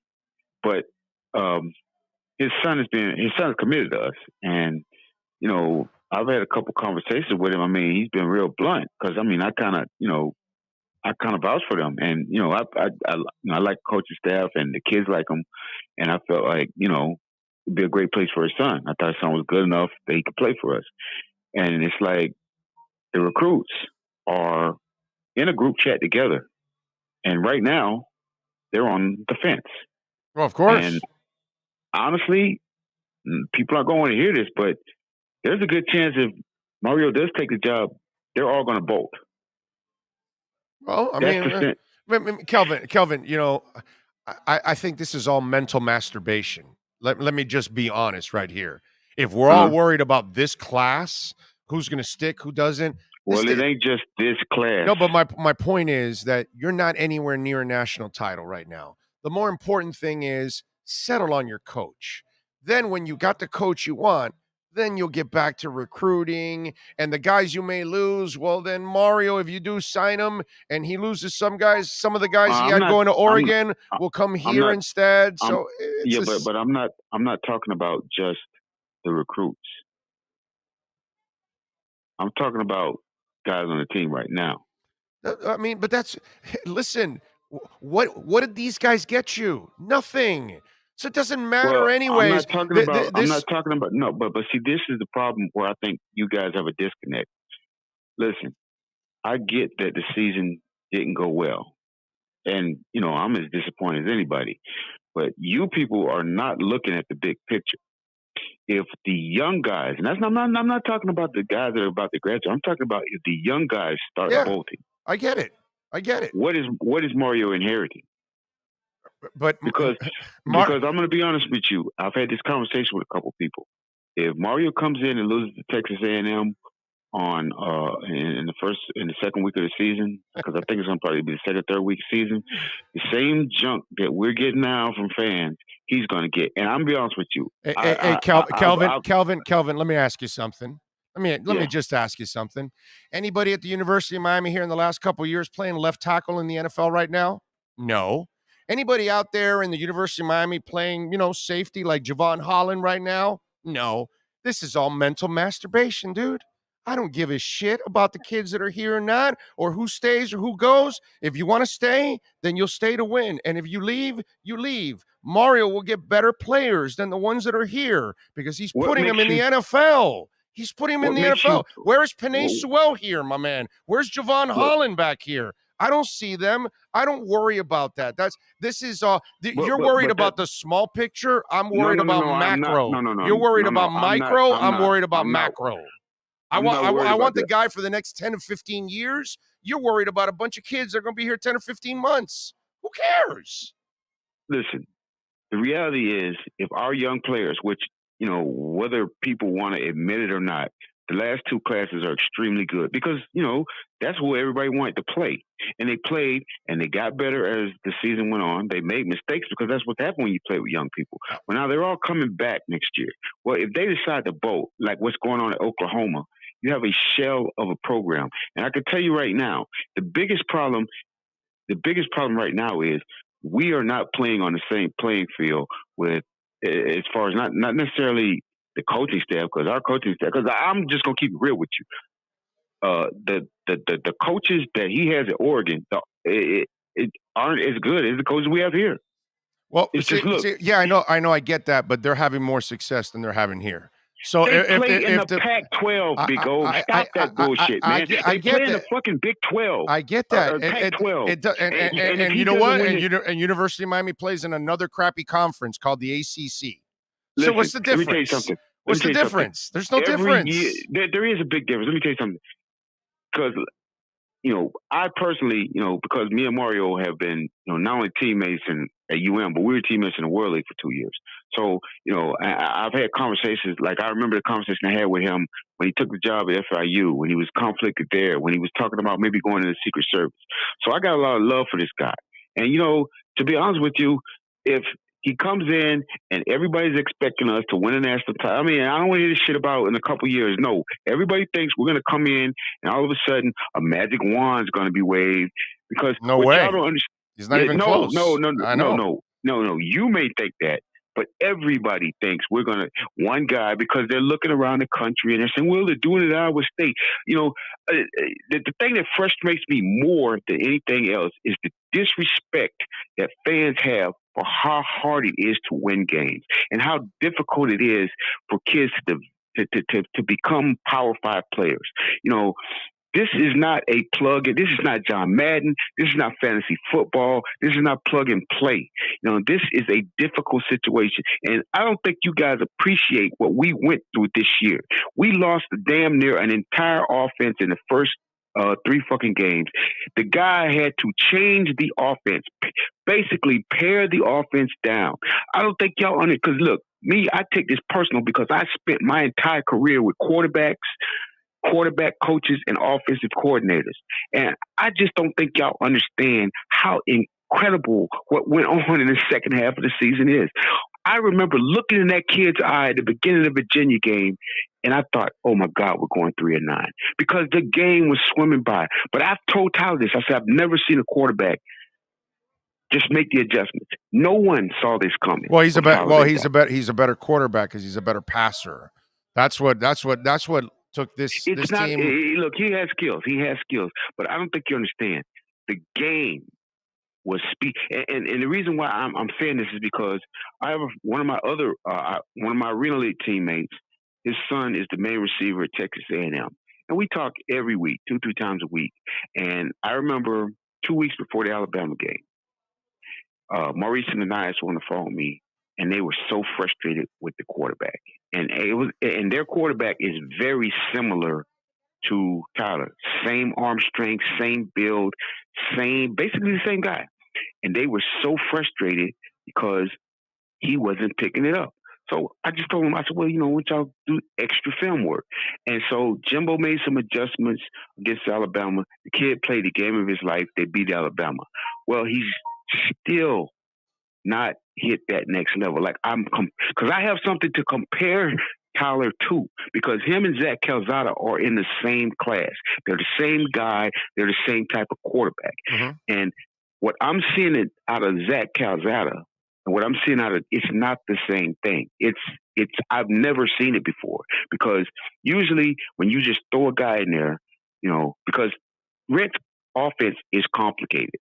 And, I see people on Twitter, saying, well, they had to have seen this. He should have been starting the whole time. That's some bullshit. No, that's crap. Yes. And then 90% of the people are they're talking, 5-6 weeks ago, we're talking about Jake Garcia is better than him. And if Jake hadn't got hurt, he'd be the quarterback. So I don't want to hear that shit about, everybody knew this. Listen, they plus Derek King earned everything he got. So you have to respect Derek King. Can you imagine if Derek King would have had Rambo last year as his main receiver? No, that would help. That would help just a little bit. Yes, there's no doubt about it. Yeah, with the range that Rambo has, yes, he would make life easy he makes life easy for any quarterback, actually, not just Derek. Yeah. Well, the weird part about it is with pro scouts, some of them are still skeptical, I guess, because of his size. But and me and Manny Navarro talk all the time, and he had at the Michigan State game, he had talked to a lot of scouts that were there, and they were skeptical. They're saying he's light, and He's not, he doesn't seem as physical as he should be. And what I was explaining to Manny is, and what people need to understand is, in the Big 12, it's basically flag football. They basically, because there's so many speed offenses, they basically play one cover 4. They don't really play a lot of press. So when he first got to UM, he had to make the adjustment to having press coverage. Well, as the season, after about first 2-3 weeks, he figured it out because he'd seen it every day in practice, and he just made the adjust once again, another physical adjustment, and doing the extra work, and he took off, and then plus I think last year talking to some of my OU friends, I don't know if him and Rattler I don't know how well they got along because Right. The year before when he had Jalen Hurts, he was very productive. Very productive. As a matter of fact, he played a lot of slot. He would catch passes across the middle, and you could see the speed. And like this guy seems more like the guy 2 years ago, but even better. Kelvin Harris joining us, of course, former Canes great, 3-time national champion. And, of course, you can follow him on Twitter at Ebony Lifestyles. All right, so you and I agree it's either Mario or they're keeping Manny. That's probably what's going on. I just don't see any other. Yeah, no. I don't hear any other names. And plus, you don't even hear, the best part about this is, Kelvin, you don't hear Mario's name with any other school. You don't hear it at all.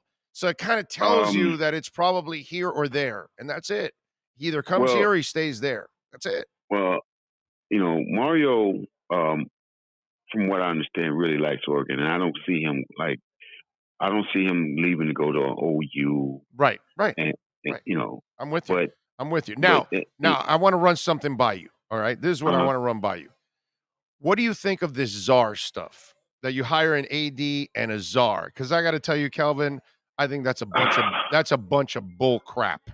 Because you're going to neuter your AD because every AD looks forward to building a football program because that's what's the center of your athletic program, dude. So you're going to neuter that person. A czar, if you hire Mario, you think a Mario wants to answer to a czar when he's built a program at FIU, he's built at Oregon, he worked with Saban, he has more experience than anybody you could hire. And I would think that would put, if let's say the names, Alonzo or Gino, that would put them in an uncomfortable situation. I think this czar stuff is a bunch of crap, to be honest. Either you hire the former player to actually be the AD, period. That's it. Yeah. And just give them the responsibilities, whether they can handle it or not, whether they've done it or not, whatever, roll the dice. But this bullshit about you bring in Cristobal and you have a czar and you have an AD, that's not going to fly, Kelvin. That's not going to fly. Come on. Let's be honest. You're going to have to pay right now. Like, first of all, University of Miami should never pay $100 million for a coach. All right, but let's just say realistically, I could see them doing 6 years, $7.5 million.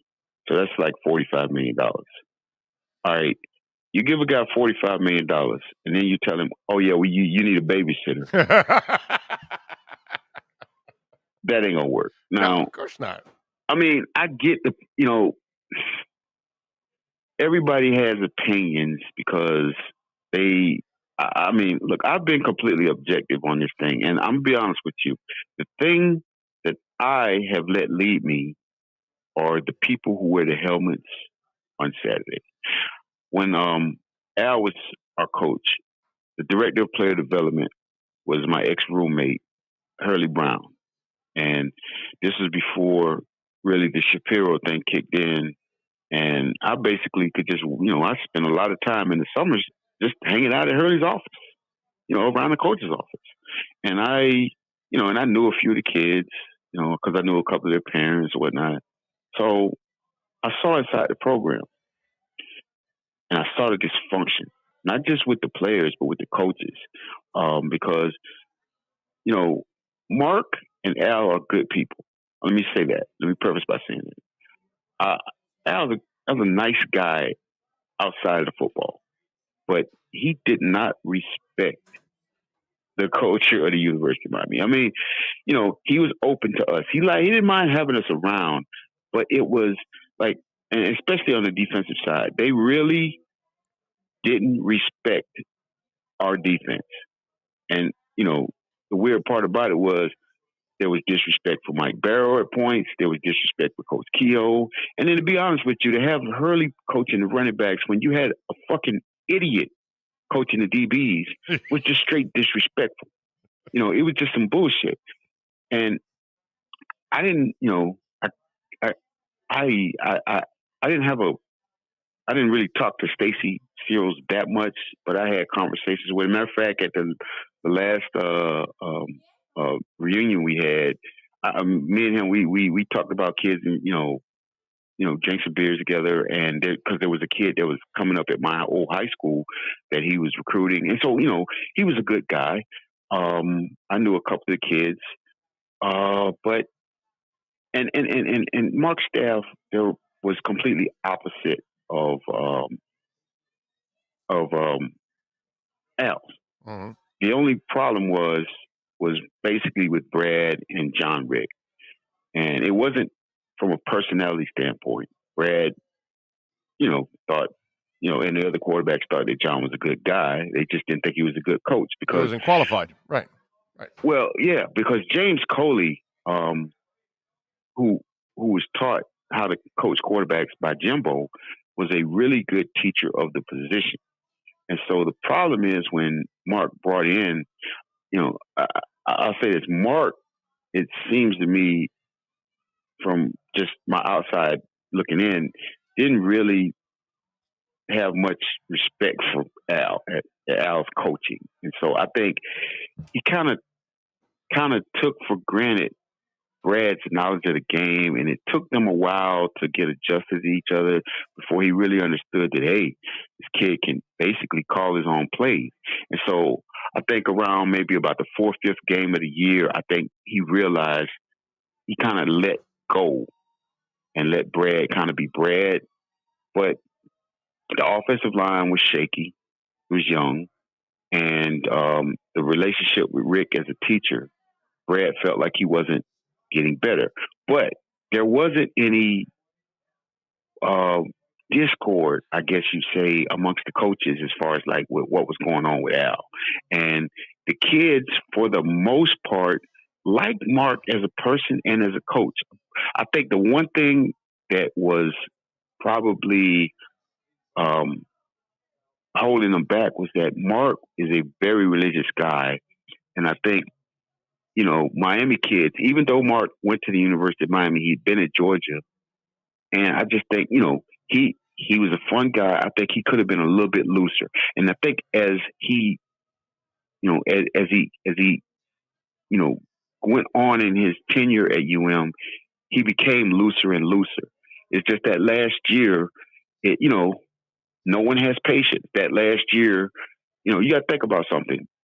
In the last 15 years, we've only had one stretch where we've won 8 games in consecutive years. And actually, that was Mark's first 3 years. We went 8, 9, and 10. Wow. And if you take that out, we haven't done that since 2005 or 4 maybe. So, yeah, it's like 14, 15, 16 years. And so, but the rubber hit the road, and that's the problem with college football. I mean, I'm not a big Dan Mullen fan, but let's look at this. This time last year in a COVID season, he took the Gators to the SEC championship game. A year later, he's out of a job. Okay, the coach before him took them to 2 straight SEC championship games. One bad year later, he's out of a job. So the rubber is about to hit the road because Mel Tucker just changed the game. Oh, yeah. So now what's going to happen is fan bases are going to be upset because administrations are going to start saying, well, look, we're going to have to hold on to these guys 4 or 5 years. We're going to have to suck up a bad year. Because if you go back into the history, if you look at Butch, if you look at Dabo, even Nick, it took him a couple years to get started. Sometimes it takes a minute. Yeah, but you know what, Kelvin? I can look at it on the flip side of this too. I can also say these programs have been hogging up and making all this money and chewing up all this effing greed, and now they're going to have to pay up for it to get coaches. and they've been able to get away on the cheap for a long time, including the I agree. University of Miami that puts up a medical building every 6 months somewhere in South Florida. They print more money than even Biden does. Okay, and you know what, they've been going on the cheap forever. So and they got lucky that when you guys were good, you didn't have to pay coaches in those days. You didn't have to have the facilities. You didn't have to be a Nike school or all that crap that all these kids need nowadays, that they need all this material crap, because you didn't go to the U because of all the material. You just went because they put two U's together and it became a W. And that's why you went to the U. But these kids, they're going there because of all the amenities. And so now you got to spend money. You got to buy your coaches, your head coach, your coordinators. You better spend money. And these universities, you know what? They've been hogging up all this TV money for years and years and years. It's time to pay up. That's what it is. Time to pay up. No, I agree that the coaches' salaries are but the reality is college coaches are making more than pro coaches. I know. Now, I'll say this. Guys in the pro level will take a little less money not to deal with the bullshit you got to deal with in college. Of course. Because your job is to coach and you get to coach. But when you're in college, you got a lot of different responsibilities. But my point is that if you're Michigan State and you're the University of Miami and you're, any school that's like that, well, dude, if you want to challenge Alabama and you want to challenge Ohio State and you want to challenge Michigan and you want to be up there with the big boys and LSU and all these other schools, well, then, man, you got to start spending. And that's what's changed. You can't settle for the secondary guys anymore. You do that, then that's what you're going to be as a program. No, I agree. And the administration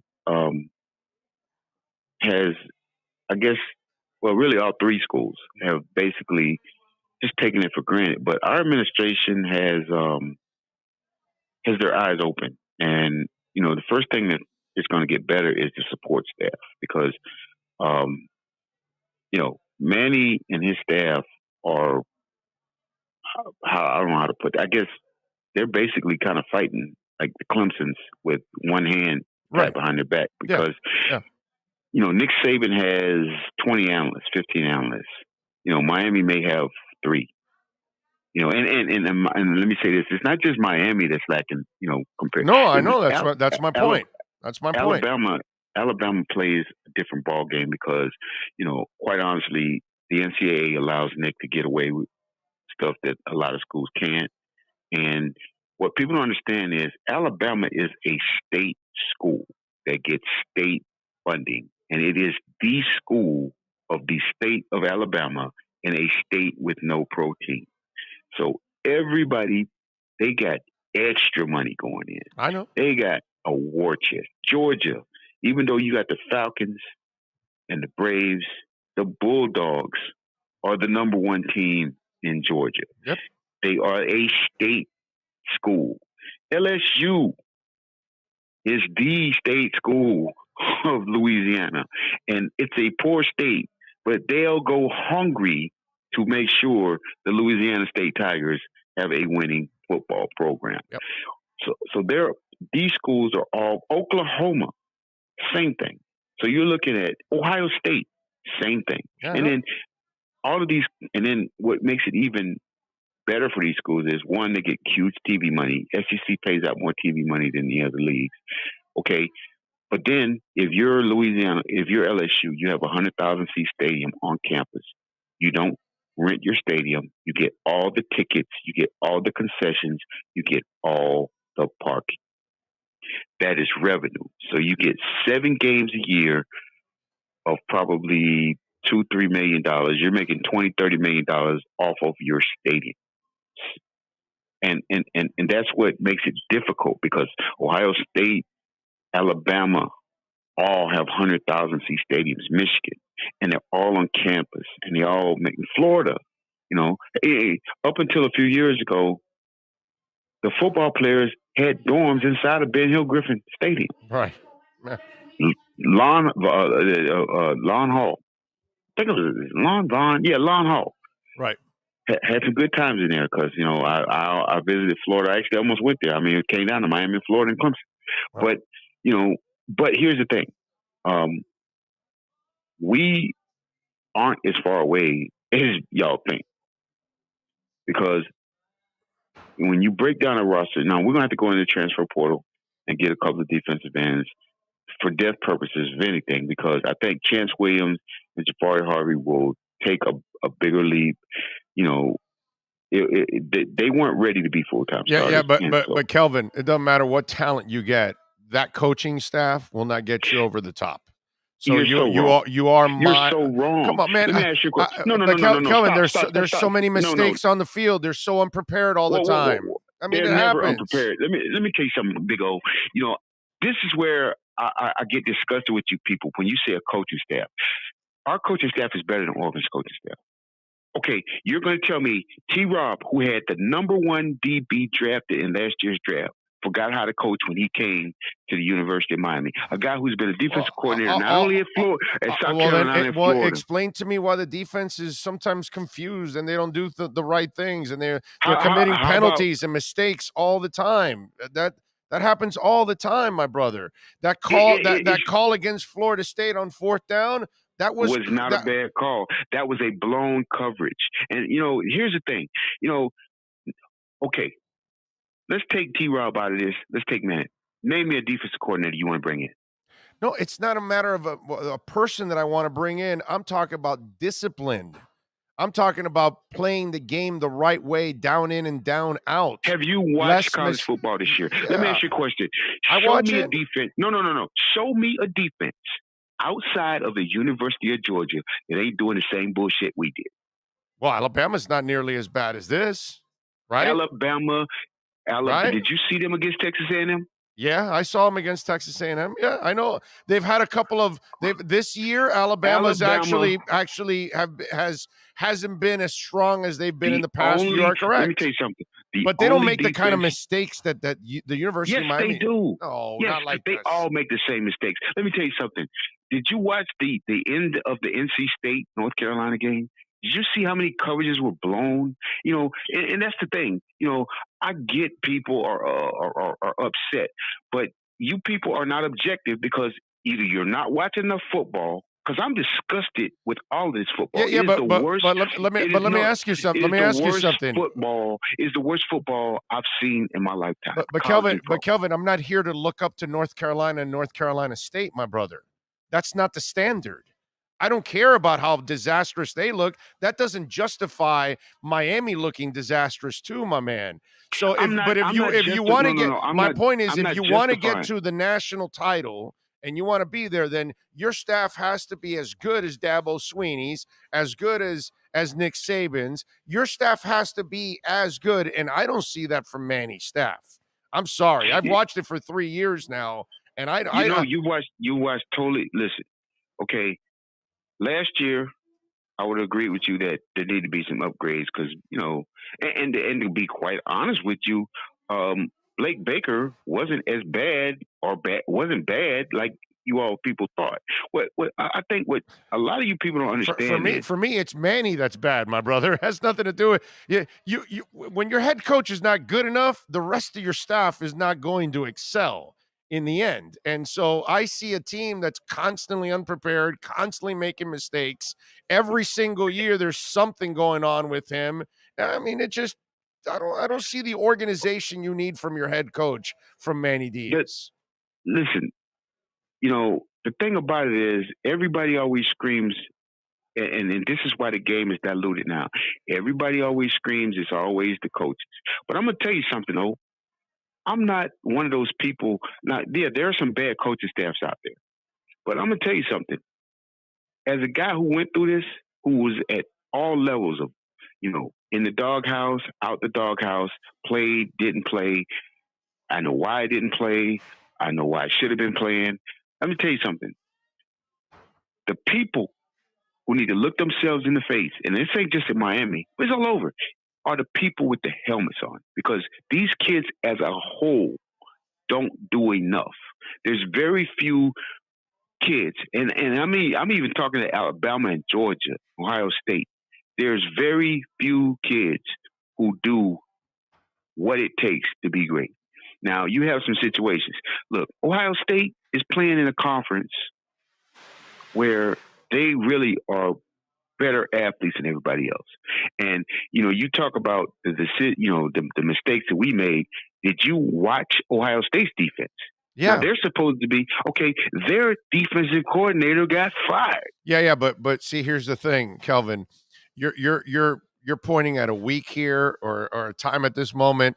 Do you want the last 10 years of Ohio State, or do you want the last 10 years of the University of Miami? You know what I'm saying?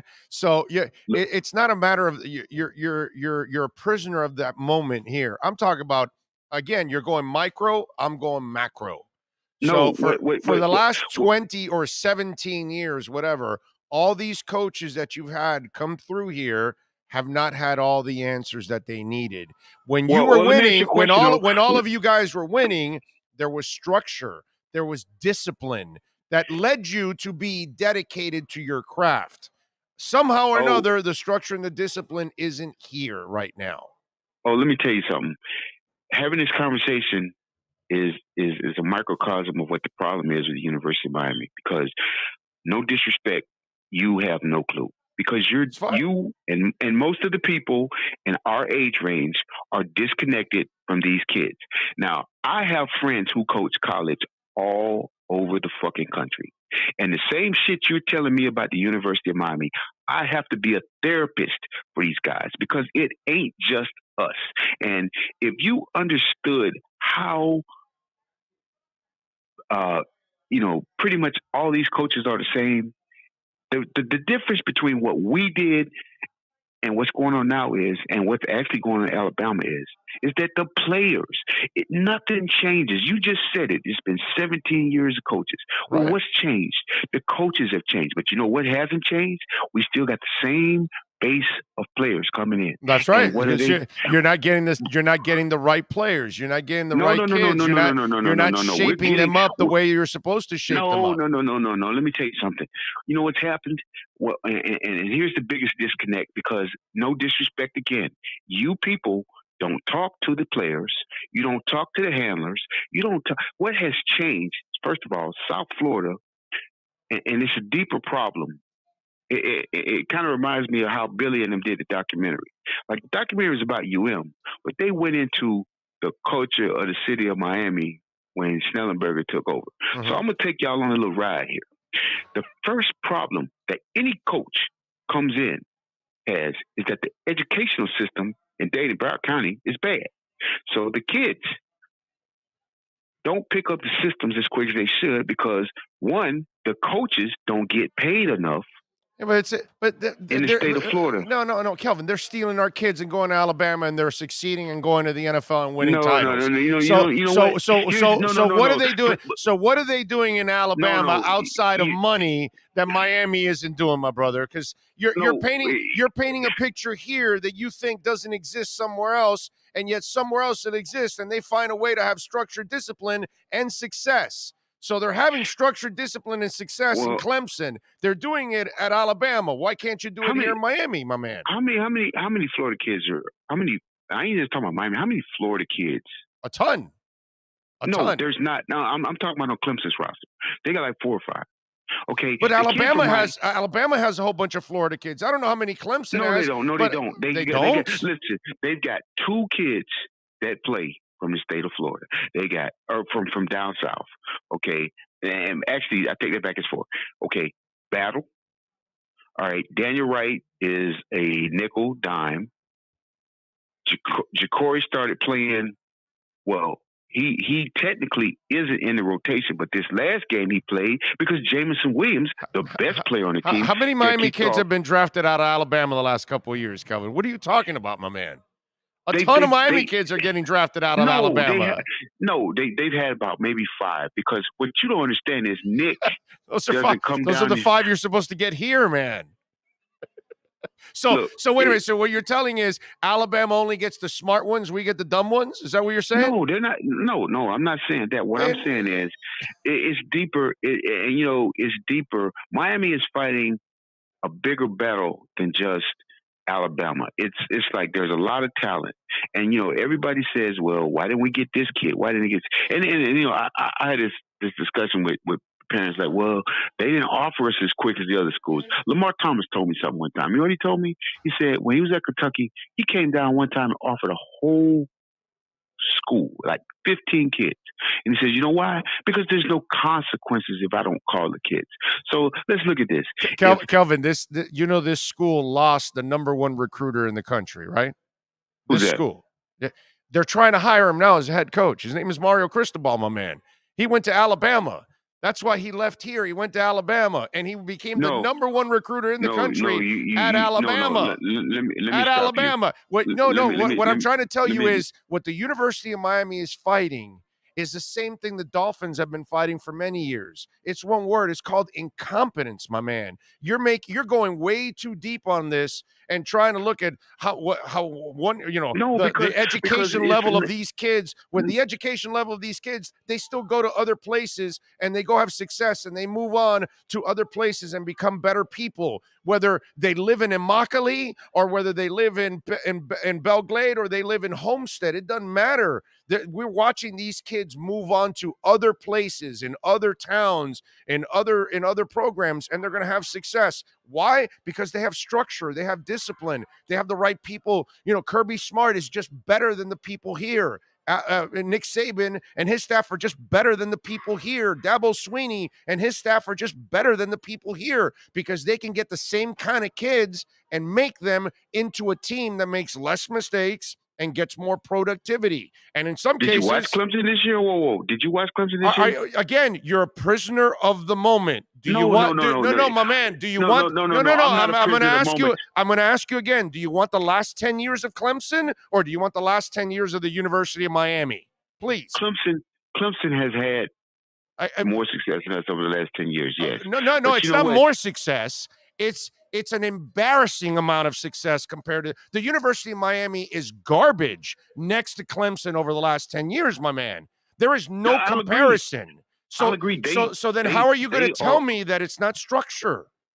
There's consistency. You're going off of one off year on when they're changing and coming off of a great quarterback and a great run and those kind of things. Man, that's not fair. After you go through Watson and Lawrence, you're going to pick on Ukulele and company for 1 year? That doesn't make any sense, Cal. That's micro, not macro, my man. No, that's not micro. Because, to be honest with you, at the college football level and in the pro, if you don't have a quarterback, you don't have a chance. So the last 3-4 years, now the fact that Mark won 10 games, and I'm not trying to disrespect the kid, but the fact that we won 10 games with a kid like Malik Rozier, who wasn't a top-tier quarterback, so you're saying basically Mark Richt was fucking trash too then? No, Mark Richt was at the end of his run, unfortunately. Mark was a hell of a coach, but unfortunately, he's kind of burned out. It was just a matter of time. We got Mark at the end of his run, like anybody that, that fire, that desire wasn't there. And he allowed the politics to get in the way with his kid and all that, which was also not a good scene for him. But overall, we all know Mark is one hell of a coach. He was always a great quarterback developer and a great offensive mind. But we got him at the back end, and obviously, what was funny is we used to go to the game. When we were sitting in the suite, the player suite, everybody in the stadium made fun of the hand claps. Yeah, it was bad. It was bad. It was bad. It didn't end well. Yes, it didn't end well. No, but here's the point I'm making, and this is why I'm just going to be very honest. I don't really respect any of our fan base's opinion because 90% of them are fucking clueless. And this is a prime example. Everybody made fun of the hand claps and all that. Now, mind you, Mark could have used a little bit more motion, but there is really, everybody uses the shit, and I'm not saying that he was the guy that brought it in. We make fun of the orange tie, dude. I mean, that's the way it goes. We make fun of Tony Sperano celebrating field goals.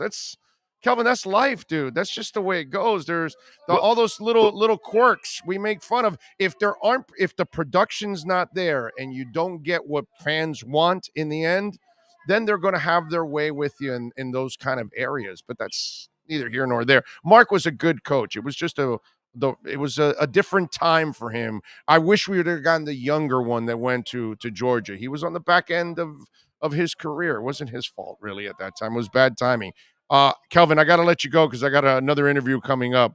But, man, great conversation. Tell them about your podcast so they can check you out, Kel. Yeah, I took last week off because it was Duke. I'm going to have something next week because we're going to have an AD or a coach. It's the U Podcast, and you can find it on Apple Podcasts, Spotify, and SoundCloud, and it's under Miami Huddlecast. That's HUDDLECAST. Miami Huddlecast. Follow, like, and then of course I'm on Twitter at Ebony Lifestyles. That's EBONYLIFESTYLES.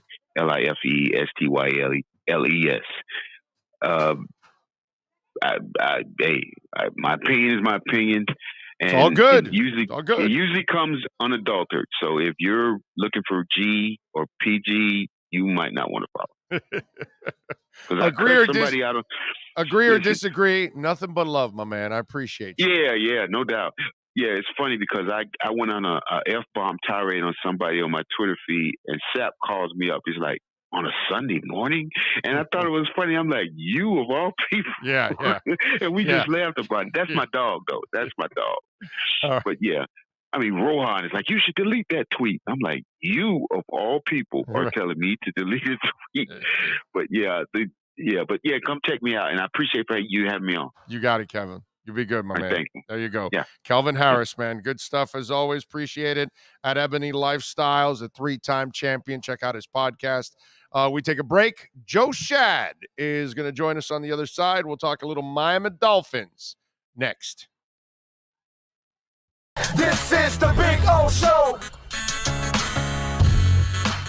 Sports fans love a place with great food, cold drinks, and TVs everywhere. That's why sports fans love Sports Grill and their 7 amazing locations. Check out the Bird Road location at 11481 Southwest 40th Street in the back corner of the West Bird Shopping Center. Sports Grill is also now offering some great employment opportunities. All kinds of positions are now available from kitchen to hosting. Call for more information at 305-485-8845. From wraps to salads to amazingly delicious specialty dishes, Sports Grill is the home to the legendary special grilled wings. Since 1987, Sports Grill, good food, good drink, and good friends.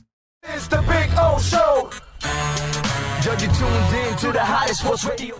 When you need your warehouse looking good while staying efficient, there's only one place to find the finest racks in the business. Pallet Rack City in Hialeah. 305-424-8547. That's 305-424-8547. Pallet Rack City is the company you need when you want your warehouse sporting the finest racks in the business. After all, who doesn't love a great rack? Pallet Rack City.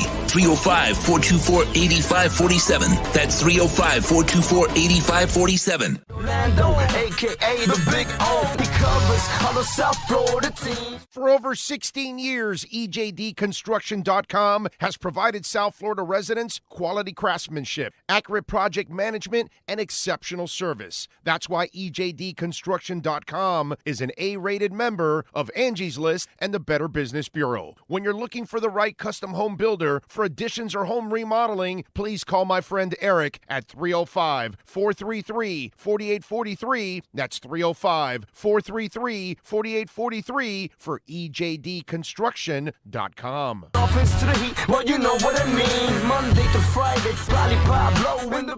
There's no need to drive around South Florida wasting valuable time looking for a new or certified pre-owned Acura. Go to the #1 volume sales dealership in the Southeast United States. Craig Zinn's Acura of Pembroke Pines. Purchase with pace and space in a dealership tailored to your needs. From home buying to providing that personal touch. Contact the 2020 Satisfaction Award winner Craig Zinn's Acura of Pembroke Pines. 888-776-5123. That's 888-776-5123. Or visit them at 15601 Pines Boulevard in Pembroke Pines. Show on the radio, the top's where we gonna go. Miami, that's the way we roll.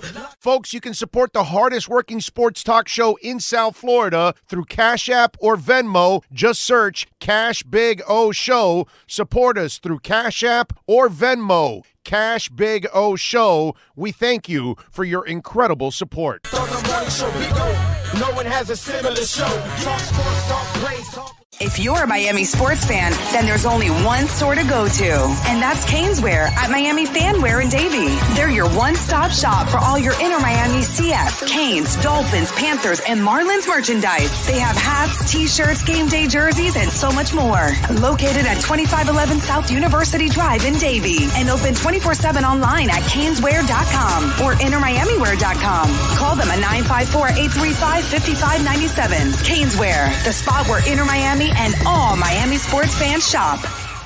Live and direct, because nobody do it better than Big O in the set. From sunrise, listen live. When you're ready to purchase a new home or refinance the one you have, American Dream Lending will make sure your loan experience is easy with fast approvals and quick closings. With many loan programs and competitive rates, now is the time to turn your dreams into reality. Ask about special financing for veterans. They never charge an application fee, and you will work directly with one of their experienced loan professionals. Stop dreaming and contact American Dream Lending today, 786-802-1727, or online at adreamlending.com. For over 25 years, South Floridians have counted on Tommy B. Butts Jr. Enterprises for their roofing needs. In South Florida, we battle the sweltering heat, rain, winds, and all kinds of tropical storms. That's why when it comes to protecting your family, home, or business, call Tommy B. Butts Jr. Enterprises.com. 954-735-9826 or 954-394-1411 and ask to speak to Tommy, the owner. They specialize in all kinds of roofs. All work fully guaranteed with the customer's complete satisfaction. A+ rated member of the Better Business Bureau.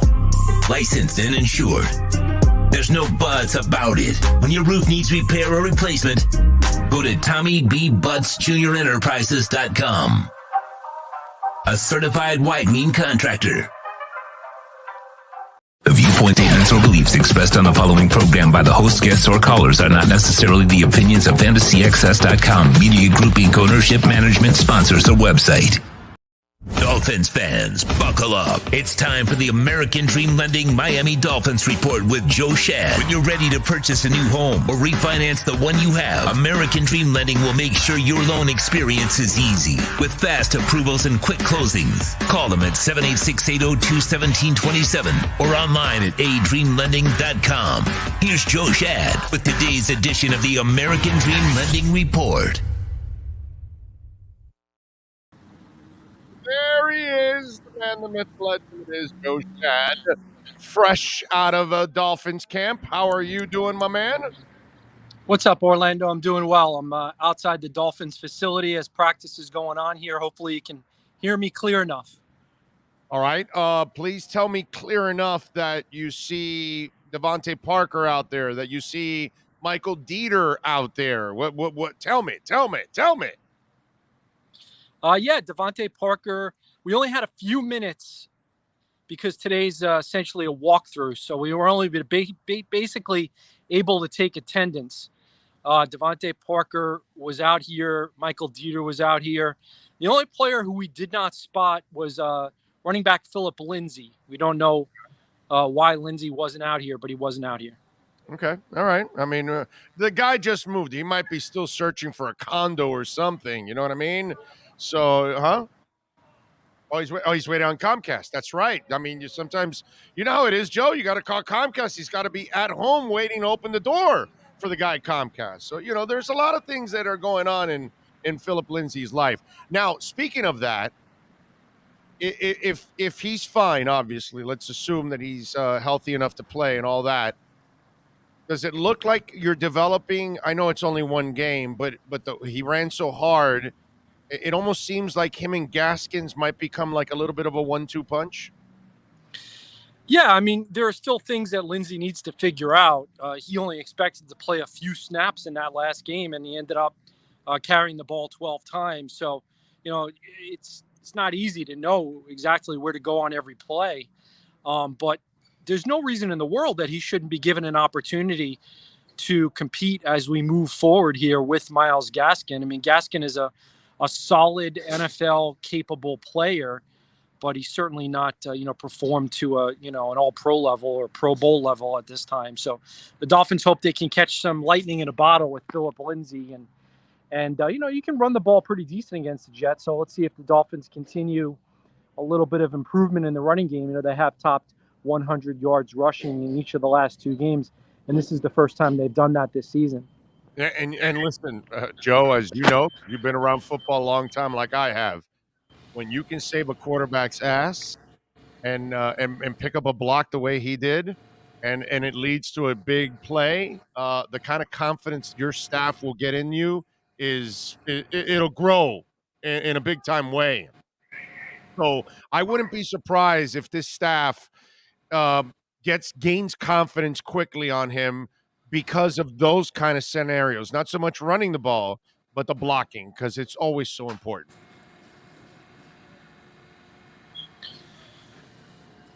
Yeah, I got to be honest. I wish I had put in my headphones. I'm having a hard time hearing the audio from you as I stand outside here. But okay. What? Sorry. All right. So first of all, it's nice to see Tua getting the praise now. The offensive line improvement has been very little. It's not something that's drastic or anything like that. So how much do you credit Tua in his adjustments? Like I say, he has adjusted to chaos pretty well, because if you play quarterback for the Dolphins behind this line, it's a chaotic situation.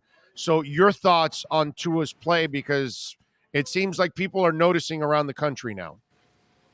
Yeah, I mean, obviously Tua Tagovailoa has improved his performance here in recent weeks. And, that's a positive sign for Tua and the Dolphins. I mean, anytime a guy completes 80% of passes in consecutive games, that tells you how well he's playing. And, of course, the Dolphins haven't figured out all of their offensive line woes. But there has been some improvement. Like I mentioned, the 2 100-yard rushing games, only 2 sacks in the last 2 games.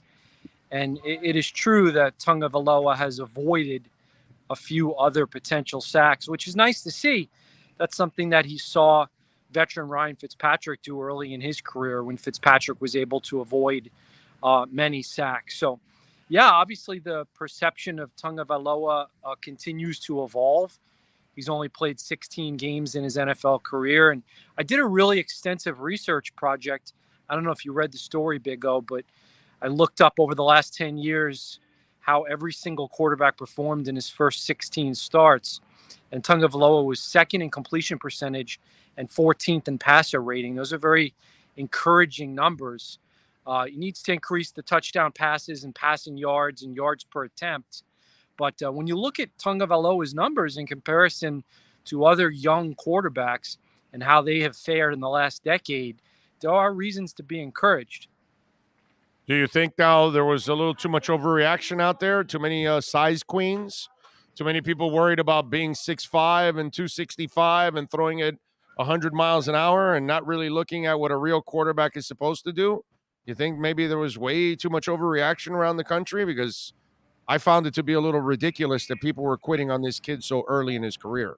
And by the way, the concern in a terrible with situation. Tua is not about whether he's 6'5". Of course, it's more about durability.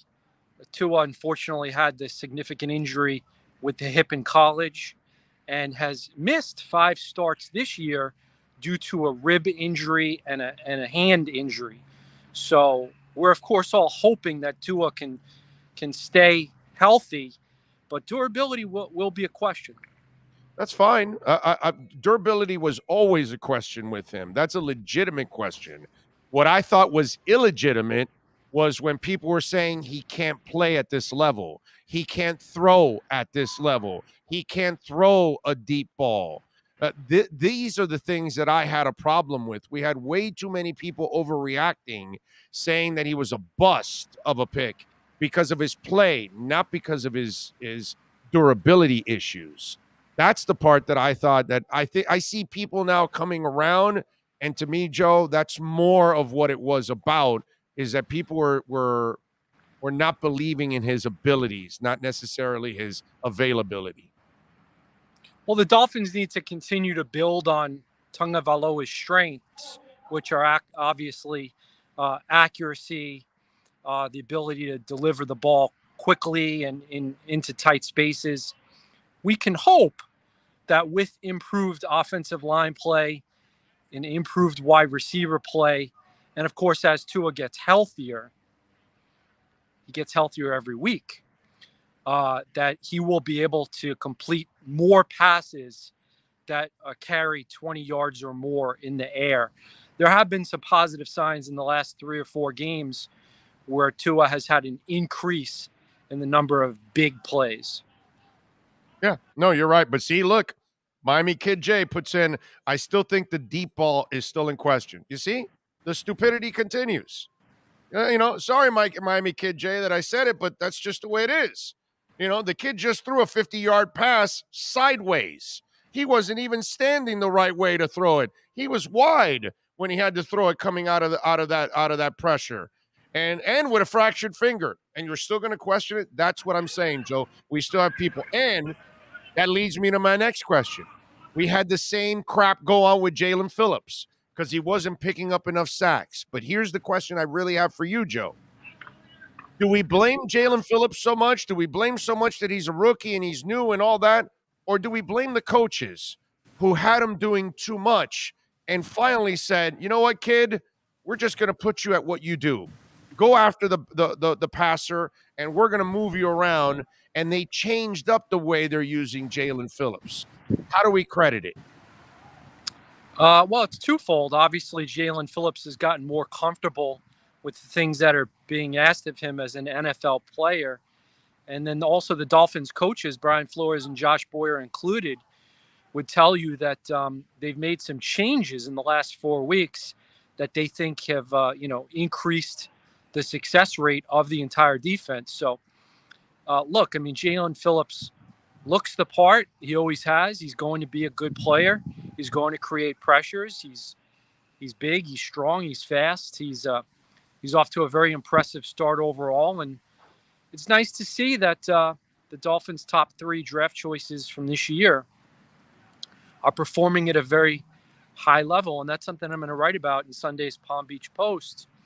If these 3 guys continue to perform at the level that they are, Waddle, Phillips, and Holland, that'll help alter somewhat the perception of Chris Greer's recent draft history.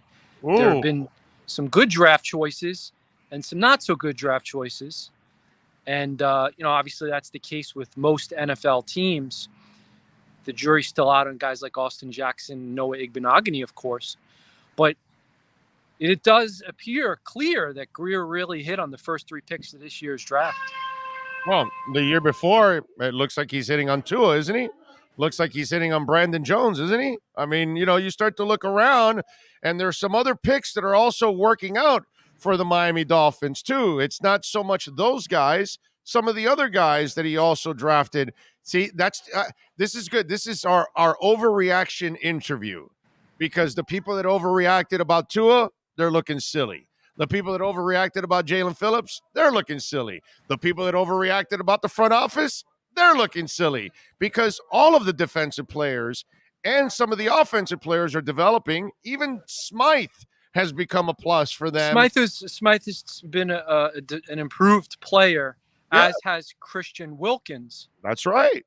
Right. But just to be honest, hold on. Let me finish. Are you suggesting that you, Orlando Alzagari, are not an overreaction guy, that you are actually very calm and level-headed and measured and patient and all those sorts of things? No, I just say that I was right about Tua and I was right about Chris Greer. That's all I'm saying.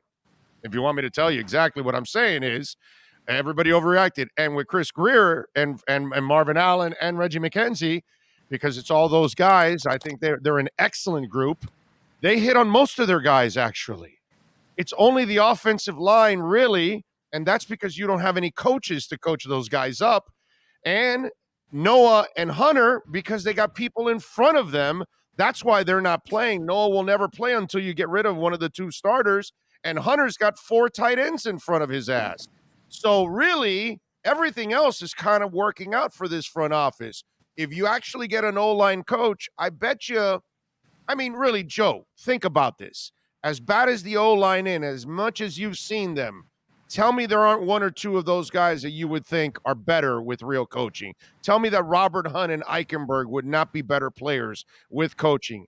Dieter showed you a little something. If he can finish it off here, that's 3 of the 5 right there. If you hit on those, you did great by hitting on 3 of the 5.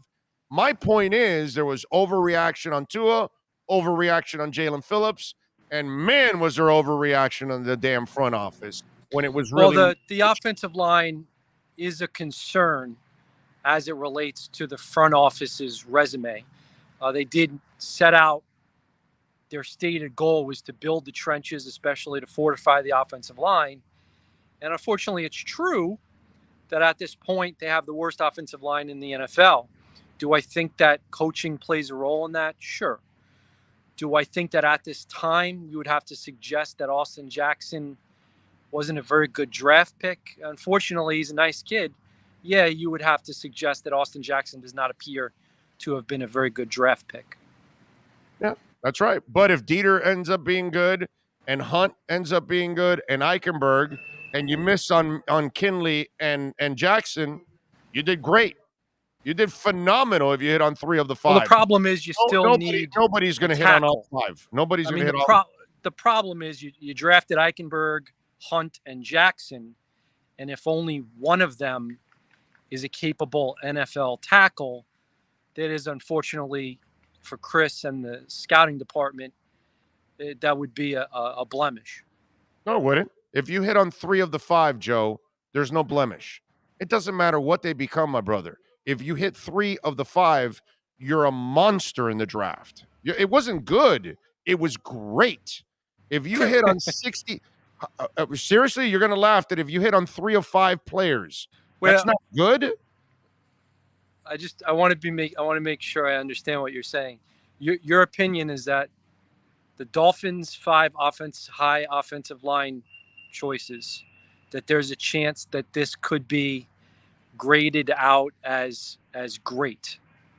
If you hit on 3, I'm saying you're specifically pointing out that if you don't hit on this guy that he's a tackle, it's a blemish.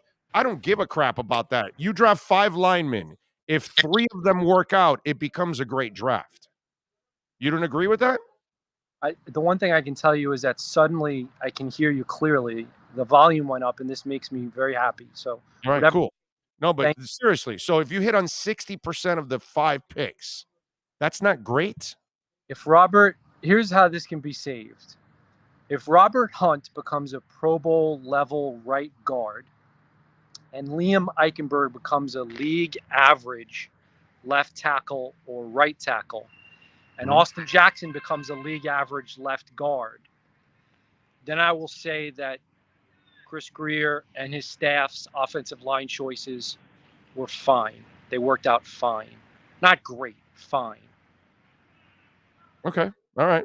I mean, if Hunt's a second rounder, he ends up in the Pro Bowl. That's pretty freaking good. And if Dieter, I mean, listen, if you get 3 starters out of the 5, I'll be more than happy. You didn't draft any of these guys top 5 overall, like they were supposed to be all world and second coming anyways. You know what I mean? So I'm good with that. So do you have them winning this week, Doggy? I do. I have the Dolphins winning, I believe by 6 points. So Dolphins to cover. They have won and covered 4 straight. Not convinced that the Giants can do anything to pose a legitimate threat to the Dolphins. They have some skilled players on offense, but they're all banged up. And, I don't think that the Giants have a very strong pass rush. And I think that the Dolphins' offensive line is going to hold up again. I think they're going to hold up this week. They're going to hold up for another week. And the Dolphins win and cover. Does Devontae Parker play in your eyes? Yeah, definitely. I think that the injured reserve designation was really a safe play. You know how it is with Devontae. I mean, he's the Jaguar and who's often in the service shop. And so the screwed up part is, dude, he helps every time he plays. Whenever he can play, he'll be a factor in a game. He'll help you out, dude. It's just so strange. If he could have had a healthy career, I think we would have seen a Ring of Honor type of guy. I really believe that he was a special player, man. If it wasn't for all those, you know what he is, Joe? He's like you and me, normal. Because if we played in the NFL, we would be broken down every week. It's so freakish to be able to stay healthy in a league like that. It really is. Those are the freaks, the people that stay healthy. The absence of Parker and Fuller, and I suspect we won't see Fuller play this year. I think this is just a deal where he's not going to play. That's just my gut feeling, not based on any specific reporting. Has enabled Waddle to really emerge, and so now let's hope that the combination of Waddle and Parker and Gesicki and Tua feeling better does lead to some big passing plays. I think Tua is aware of the criticism that he doesn't have enough completed passes of, in the air of beyond 20 yards. And I think he wants to finish strong in that category. Devontae Parker can help him. I know, but that's not his fault. It's the damn line and everything they have involved. It just look at the damn game and it's such a bunch of crap if you're so worried about that. Once they give him a line in a real running game, wow, you're going to see a lot of more deep passes. And people go, wow, he can throw deep. Of course he can throw deep because he can now. Before, he's not allowed. It has to be a broken play or him scrambling or something for it to be a deep ball. It's just, I just wish the offense was a lot better and he could show those skills. You know what I'm saying? All right, well, you predicted a victory. That's a beautiful thing. Joe, follow him on Twitter, by the way, at Shad Joe. Catch his work there at the Palm Beach Post. Joe, thank you for taking some time. As always, my brother. We'll talk on game day, my friend. See you, Big O. You got it. There you go. Joe Shad from the Palm Beach Post. And our American Dream Lending Miami Dolphins weekly report. When you're ready to purchase a new home or refinance the one you have, American Dream Lending will make sure your loan experience is easy with fast approvals and quick closings. With many loan programs and competitive rates, now is the time to turn your dreams into reality. Ask about special financing for veterans. They never charge an application fee and you will work directly with one of their experienced loan professionals. Stop dreaming and contact American Dream Lending today, 786-802-1727 or online at adreamlending.com. All righty. All right. Let me just, because I saw this thing here. Eric Bettenbaum, why doesn't this front office think you need a great running back? Like Najee Harris, right? Huh? Is that what you're talking about, Eric? Something like that, like Najee Harris? They should draft a great running back, right? Because that would change everything, right, Eric? Are you there with me, Eric? You got that one? Is that it? And thanks, Jay, for the super chat. I'll read it in a second there. Remember, you guys can make a donation through Cash App or Venmo, Cash Big O Show. But like Najee Harris, right? Is that what we're talking about? Just let's have a little fun with that. Najee Harris. So if the Dolphins drafted Najee Harris, everything would be great, right? So he plays for the Pittsburgh Steelers, right? Najee Harris. Because he's all world. He you draft Najee Harris, you settle your running game issues, right? Because, he doesn't need an offensive line, right? So let's go over his stats this week against the Bengals. 8 rushes, 23 yards, 2.9 yards per carry. How'd that work out, my man? How'd that work out with the great running back? Because they could have drafted him, right? And instead of Jalen Phillips, you draft Najee Harris. Instead of a defensive end to get after a quarterback every down, but you think Najee Harris is more important. So the week before against the Chargers for the great Najee Harris, 12 rushes, 39 yards, 3.3 yards per carry. But he did score a touchdown for you. Against Detroit, there you go. He had a big one. 26 for 105, 4 yards a carry, no touchdown. He kicked some ass that day. The following week against Chicago, 22 rushes, 62 yards, 2.8 yards per carry, and a touchdown. Hey, Najee Harris doesn't need an offensive line because, the Dolphins, they have a monster offensive line. All they need is a great running back. They play Cleveland. He goes 26 rushes, 91 yards, 3.5 yards per carry, and 1 touchdown. He goes Seattle the week before, 24 for 81 for 3.4 and 0. Are you following me there? Finally, against Denver, 23 rushes, 122 yards, 5.3 yards per carry, and a touchdown. But you get what I'm saying. Najee Harris has averaged 3.6 yards per carry this year and scored 5 touchdowns. In 1, 2, 3, 4, 5, 6, 7, 8, 9, 10, 11 games. He has scored in less than half their games on the ground.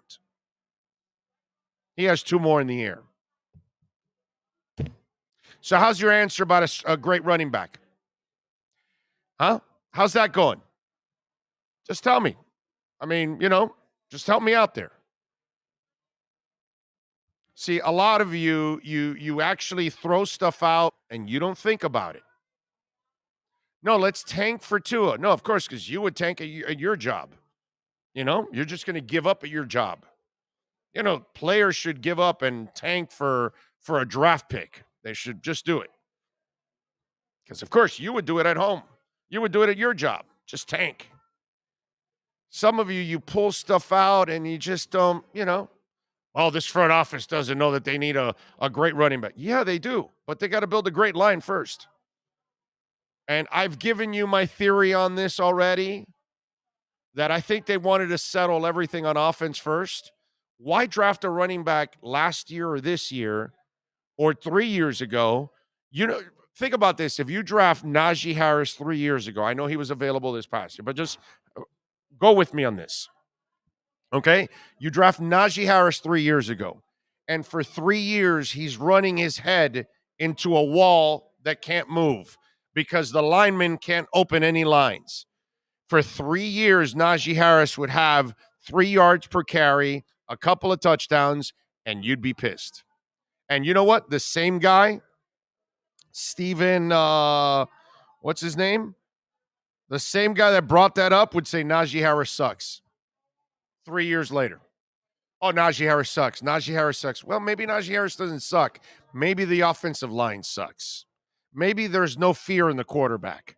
Maybe the linebackers are on their toes and not on their heels. Because when you're facing Derrick Henry, you're on your heels. Because you're worried about getting run over by a Peterbilt truck. That's the difference. But if there's no respect for your running game because there's no respect for your line, that loosey-goosey line by Steven, well, this front office doesn't know they need a great running back. Well, if you don't have a great line, I don't care what running back you have. You're going to need Barry freaking Sanders. Last time I checked, he's the last one I saw. I haven't seen another one like that. He could maybe get bad lines and make them better.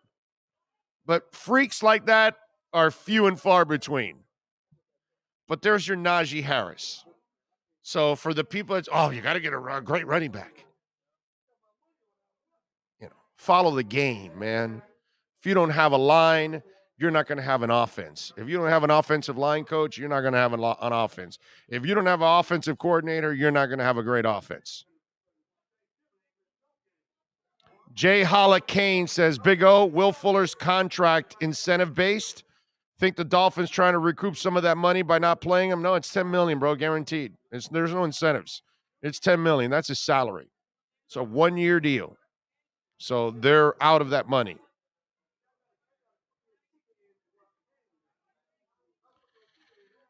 Big O is so intelligent, I think Steve Ross should just pick up the phone and hire him right now. I'll take the money. Even though I can't do the job, I'll take the money, bro. Anything to make my wife's life a little easier and my daughter's life a little easier. That's my only job in life right now, is to bust my ass to make sure that their lives are a lot easier. That's the only thing that's my only job in this world. Big O, please tell me about the running back we got from the Broncos. I think it will be a positive acquisition. Philip Lindsay. I like Philip Lindsay. He's a nice little complimentary back. He's not I remember when I was doing Sirius, one of the shows that I was doing in Sirius, a Bronco fan called me and was like, "Hey, do you think they should give Philip Lindsay a long-term deal?" And I'm like, "No." He goes, "What? You don't like him?" I go, "Yeah, I admire him, but he's not a number one back. He's a complimentary back. He's not a feature back. He can't stay healthy. He's a small body guy. He can't take a pounding like that. And I like him, but as a complimentary back, where Miami is right now, perfect 1-2 punch. But if you're trying to move forward, I'll go with Steven. You still need to go get a stud back eventually. Now, you better fix that line first because it doesn't matter who it is. Okay? Your quarterback's going to be running for his life, and your running backs aren't going to dominate ever. Okay? Just like Najee Harris is not dominating with 196 carries for 708 yards, 3.6, and 5 touchdowns. By the way, I haven't thought about this. Can I compare Myles Gaskin to Najee Harris? Wait a minute. Because something tells me they're going to be kind of close. Not 700, but I bet Gaskin has like 500, right? By now? He should have. Let me see. Let me see where Gaskin is at. That's kind of interesting. I didn't even think about it. 482. I was right. 500. Okay, so let's see. Let me go with his stats. It's 139 for 482, 3.5, and 3 touchdowns. Okay, so he's got 196 to 139, so he's got 60 more carries. There's your difference right there, dude. There's your 200 yards. So Najee Harris and Myles Gaskin are the same player. Oh, by the way, Myles Gaskin has 2 receiving touchdowns, just like Najee Harris. So how about that? We just learned something. Najee Harris and Myles Gaskin are the same running back right now.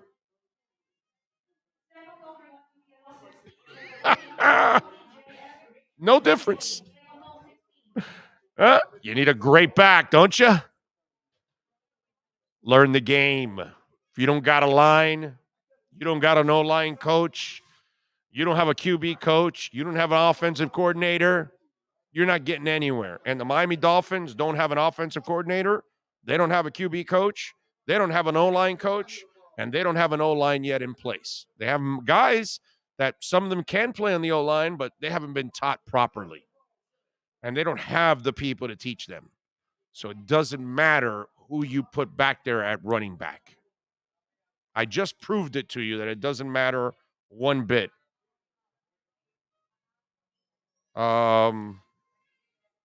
Yeah, no more than 20 more minutes. Yeah. So so that's the issue. So it just shows you right there.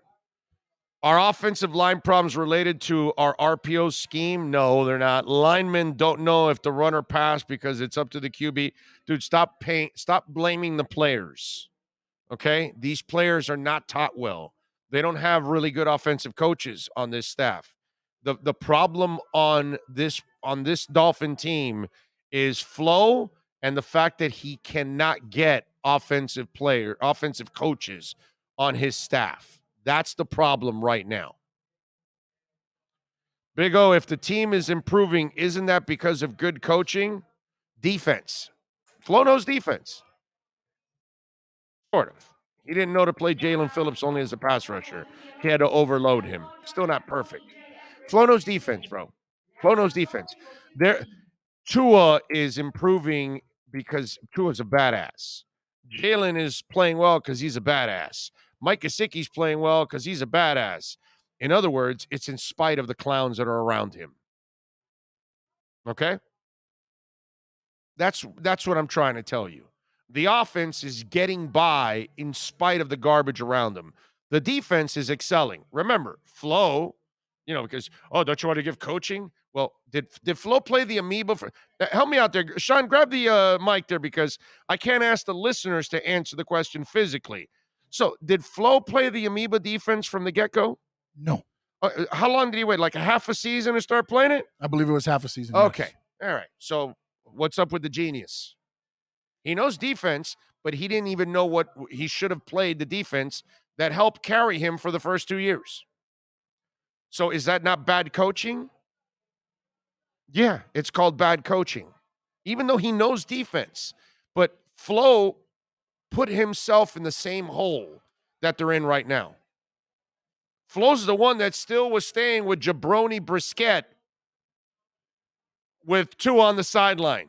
And finally, after he saw that Jabroni can only come up with 6 points and almost got injured, he threw 2 in there and the rest changed.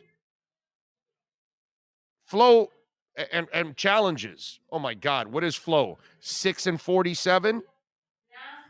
Yeah, no, I'm going to give coaching so much credit. You know. Oh, yeah. Go ahead. Yeah, definitely.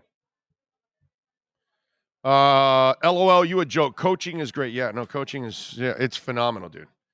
Yep. Who would be your personal choice for AD at UM? Oh, that's a great question. I am not smart enough to give you that answer, my friend. I am not smart enough for that. I don't know who would be considered a great AD that's available right now. I don't know. I can't answer that one. You know, coaching-wise, obviously Mario would be the better coach out of the two between him and Lane. I personally, I love Lane's offense, but Mario would be the only thing that I could tell you that I don't mind them going for Mario at coach. I think that's a good move. And either way, you know what it is about the AD? Make sure that Mario likes the AD. That's all you got to do. And then you're fine. You know what I'm saying? Let's see. Jay Hollicane says, stop ignoring me, Big O. Put $100 on black for me. All right. Send me $100 right now on Cash App, and I'll go over there and put it right now. Because, we always bet on black. That's what you got. Wesley Snipes told us that years ago in Passenger 57, and I live by that. So you got to go by that. So I'm with you. Steve Calabro, ready to go, ready to join us. Steve, how you doing, baby? Good afternoon, Big O. I want to tell you something. I've won a lot of money on red. Oh, yeah. So I don't want to confuse the issue. Luck is luck, brother. However it flows, you know what I'm saying? It doesn't matter. If it ends up on the green, even better, right? Isn't the double zeros green or something like that, right? Yes. Well, if it ends up on green, we both lose, black and red. So. Yeah. That's true. That is not real good, but that is true. That is true. But somebody wants me to put $100 right now on him on black for him right now. So I told them send me the 100 on Cash App. I'll go and bet it for you, man. You know why I bet red? Because when I bet red, it's on the board. I also bet 3 or 4 numbers that happen to be like associated with my birthday and my wife's birthday, and they're red. So I'm keeping it all in the red family. You know what I mean? Nice. That's what. So I'm trying to hit the number and the color. But there you go. Anyhow. And there you go. All right. So what's new in the world of Hialeah? We got Friday night, baby. Larry Little's Hall of Famers night. I'm looking forward to that. That's going to be a lot of fun. You put me on the spot now. Yeah. Now I'm emceeing the thing. Holy crap. Yeah, I'm looking forward to it. It's a great event. Larry's a great guy. Yes. It's going to be a nice event. The silent auction is always a great silent auction. Last time we had the event was 2 years ago, and I think I picked up 2 really nice things. I picked up a Don Shula autographed football. Matter of fact, it's sitting in my office. It's a really nice ball, and it was really a nice. The money went to the foundation, the charity. So it was really nice. But the event will be spectacular. It's going to be in our ballroom, and and then of course Saturday we 12 noon we do a little golf. So I'm not sure if you're a golfer, Big O, but that's going to be a great event too. I am, but I don't. What I do is not really called golfing. You know what I'm saying? I just go and hang out and spray the ball in different spots and enjoy a cigar and a drink or two. That's my kind. That's I'm there to crack the jokes and keep everybody loose, and that's kind of what I do. I don't really golf. You know what I mean? I got a friend of mine that thinks he's on the PGA Tour every time I go with him. And, he follows every stinking rule. And I'm like, yo, dude, you won. Okay, you beat me. It's over. We're only in the first hole. And I'm like, yo, you won. I'm not here to compete with you, bro. Okay? So, You ever play? You Well, got that buddy that thinks he's on the PGA Tour every time he goes. You go to the course. You know what I mean? It's like I have another buddy of mine. If I play pool with him, all of a sudden he's Minnesota Fats. Even though he's skinny as hell, but he's got to be like every pool rule you got to follow. And I'm like, yo, dude, I'm just here to just rock it up and have some fun and drink some beer.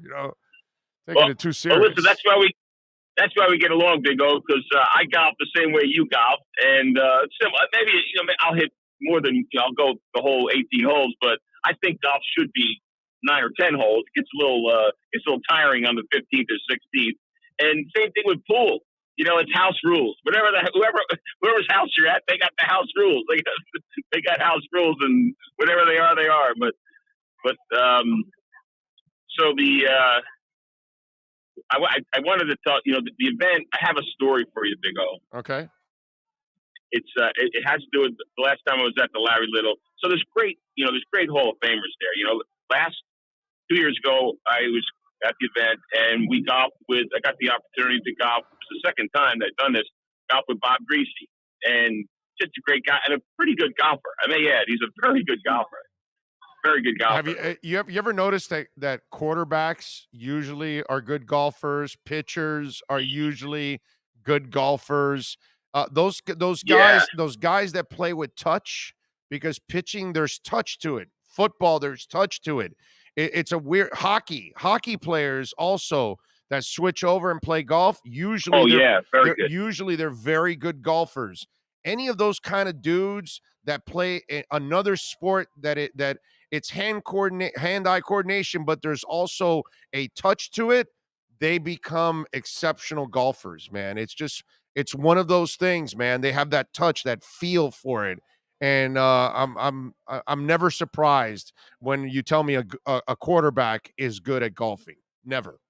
So here's the story, and I'll kind of shorten it. Now, I think he took some liberty when he told the story, Bob Greasy, but we're playing golf about the 16th or 17th hole, and he's a relatively quiet guy. And he goes, "Hey guys, I got to tell you a story. I hold a very unique NFL record." And so, what is it, Bob? What's the record? He goes, "I have the record in the NFL for the most yards lost in a sack." Right? Oh, that's right. Yes, that's right. Yes, he does. Yes, that's right. So listen to this. So he goes, I said, "What happened?" He goes, "I don't know. I think it was his rookie year, and it's like third and, it's like, whatever. It's like 2nd and 10 or something like that. And he drops back and he gets sacked and it's some ridiculous, they lose like 35 yards.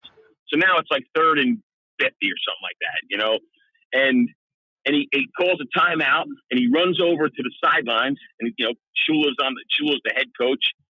And he goes to Coach Shula. He says, "Coach, what play should we call?" And Don Shula looks up at him and says, "You got us in this mess. You get us out of the mess." That's exactly what Shula told him. He said, "I went back to the huddle." He goes, "I don't know what to do." He goes, I threw it. He goes, I handed it off to the running back and said, let's try again next time." So that awesome. That's an awesome little story that Bob Greasy's proud of, I guess. I love it. Well, sort of proud of. By the way, every week you always have a wise guy pick of the week for us. So what are the wise guys saying this week? So it's the Jersey wise guys, and he's got 3 of them. I'm not sure I agree with all of them, but one I like right off the bat. He likes the Dolphins to cover and beat the Giants. Okay, I like it. He likes that week. He actually loves that bet. Now, and he told me that he had just heard about Daniel Jones. Daniel Jones is banged up, right? So, right. Glennon, I think, is starting, which some people say the Giants might be better with Glennon. You got to be careful on that one. I disagree 1,000%. That's Giants fans that are frustrated. Mike Glennon can the Statue of Liberty moves faster than Mike Glennon. They don't realize that, I guess. Mike Glennon has an arm that is like, it's a rocket. I mean, he can throw it 1,000 miles an hour and he can throw it for 100 miles, but he has no idea where it's actually going is the problem.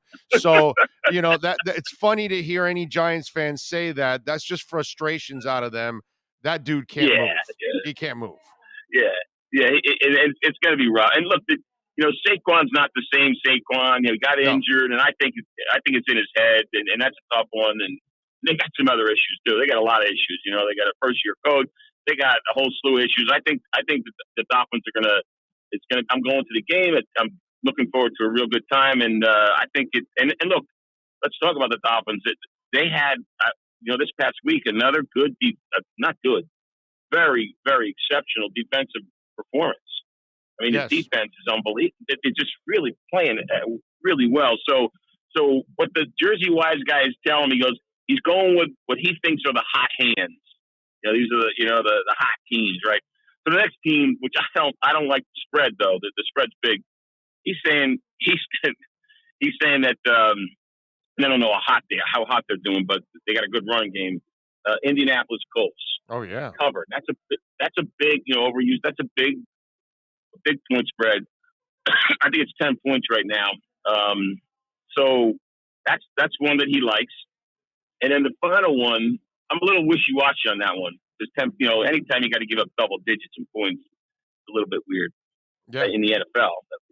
And then the final one is you talk about a hot hand, and I don't think the Dolphin fans talk about it enough or give enough respect, but New England's hot. New England's hot. Belichick's for real. I mean, Belichick there's something special about that organization, and I think they're gonna beat Buffalo. He thinks it too. They're gonna beat Buffalo. I think Buffalo depends on what team shows up. They struggled against Jacksonville. What I mean? This is when it counts. So, what do you think about that New England Buffalo game? Well, I kind of like. See, the problem is they're expecting. He's expecting the quarterback for New England to play really well against that Buffalo defense. So, and I know they just suffered a big injury in their secondary too now, with White out. So that's going to be a huge loss for them. I mean, this kid plays in a 20-yard box. He doesn't make a lot of plays downfield. He doesn't. They kind of keep him in check a little bit. Belichick hasn't really unleashed him yet because he doesn't trust him there, overall. And so sure. it's in Buffalo. This is one of those games I probably would not touch, but I can see why somebody would think that New England would go in there and win by 3 points because Belichick would, you would expect him to stifle Buffalo and their offense. And listen, let's be honest. Josh Allen hasn't played well this year. He has not played well. He's hot and cold more times than hot. And what my Jersey Wise guy said, he goes, Belichick goes in there and in his plan of attack on defense is to take out that one or two, particularly one weapon you have. Buffalo is a one-dimensional offense, in my opinion. They got Josh Allen, and he throws to like he's on my fantasy team too. Stephon Diggs, right? Right. And so it's like they're a little, it's a little too much. And they got some decent running backs, but they really don't put the running backs into the offensive scheme. It's like it's all about Josh Allen. And if you believe that Belichick can stifle the one weapon that an offense has, it's the perfect situation. That's the thought process. The thought process. My thought process. Maybe it's a Jersey thing. It's also the Jersey Wise guys' thought process. But we'll see. We'll see. I'm with you, Steve. Before I let you go, we talked about this. We want to get some passes to give away to folks for a little Santa's Enchanted Forest. So set us up so we can start giving them away next week. Yes, I apologize. Like I said, this was a bad. This is one of I told Sean when I had to call in, I was going to be there in person, but this is one of those mornings where I probably should have got up 2 hours earlier, and I got up real early today too. But it's just everything that was supposed to take 15 minutes took an hour, in my morning. So my apologies, but we'll do it next week. It's a beautiful thing. And we'll set it up. How do you want to? How do you want to do it? Well, How do you want to do it? You're the boss, bro. Maybe we'll call over here. We'll just get the names and put them on will call, and they can come out and enjoy it with the family. We'll give them a 4-pack, and they'll have a good time. Well, look, I'll tell you what. And by the way, you and I got to set up where Sean and I can go broadcast out there 1 or 2 nights, so we can meet the peoples out there, because that's going to be a good crowd every night. Listen, I got an idea right now. Why don't we do this? Okay. We're going to do this right now. So we said last week we were going to give away tickets. This week we're going to give away tickets. Okay. So when I don't know how, the people that are listening, this is why you should listen to this podcast live, I guess. But the next guy that calls in to Sean, he gets 4 tickets to Santa's Enchanted, and all he has to do is you give him his name, and I'll give him my assistant. She will communicate with him and make sure the tickets are in his or her hands. All right, so we'll do it, but no phone call. We do it by social media. So on my Twitter page at Big O Show, DM me. You want to go with the family to Santa's Enchanted Forest? DM me. We will pick a winner, and we will give you the four passes to come out here to Santa's Enchanted Forest, and we'll get you more passes next week when Steve finalizes it. So right now, Big O Show, go to my DM and send me a DM that you want to go to Santa's Enchanted Forest and take the family, and we will pick a winner. There you go. It's a beautiful thing. Sounds good. So if you can type fast, you got yourself 4 tickets. You got it. I love it. I love it. Steve, you're the best. I'll see you next week. All right, Well, I'll see you tomorrow night, actually. We'll be here tomorrow night having some fun. So yeah, look forward to that. Absolutely. All right, my brother. You be good. Alrighty. Thank you. Thank you. Bye. You got it. That is Steve Calabro, man. Good stuff as always. Appreciate him. Thank you. Thank you. Thank you out there. Dolphins are going for 5 in a row. Remember, so where have you won 4 in a row? At Sports Grill on Bird Road. It's been a great crowd. We had an awesome crowd this past week.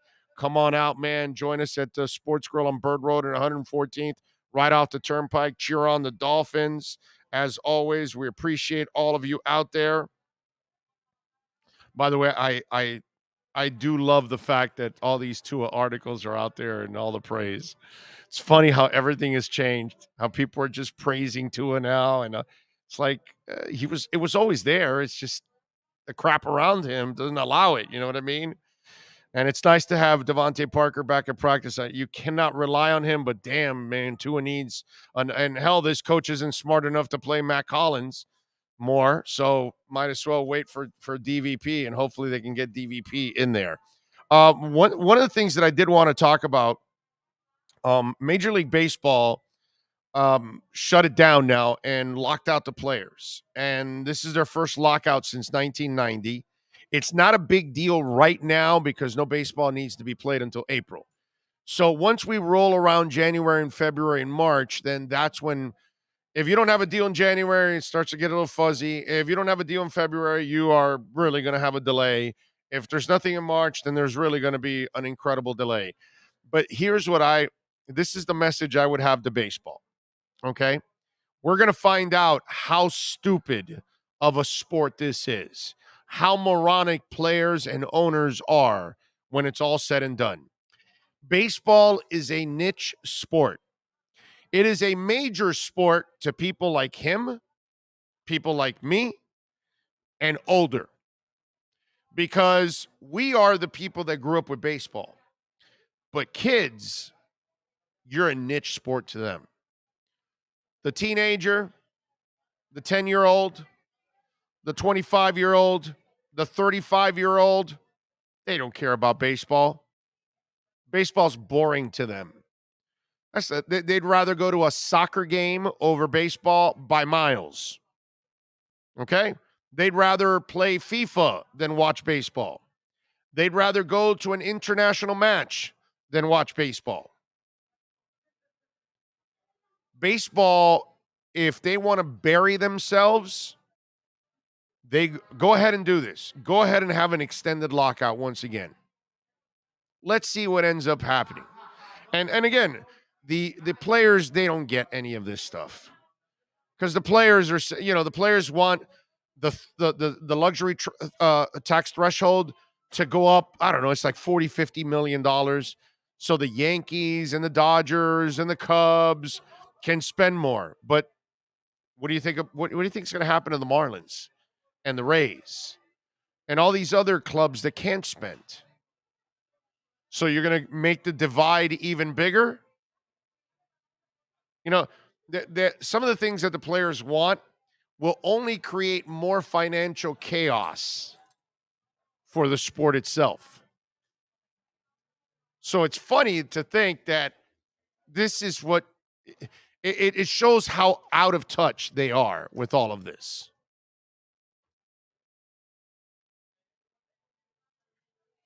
Baseball is going to run into so many problems, man, down the line.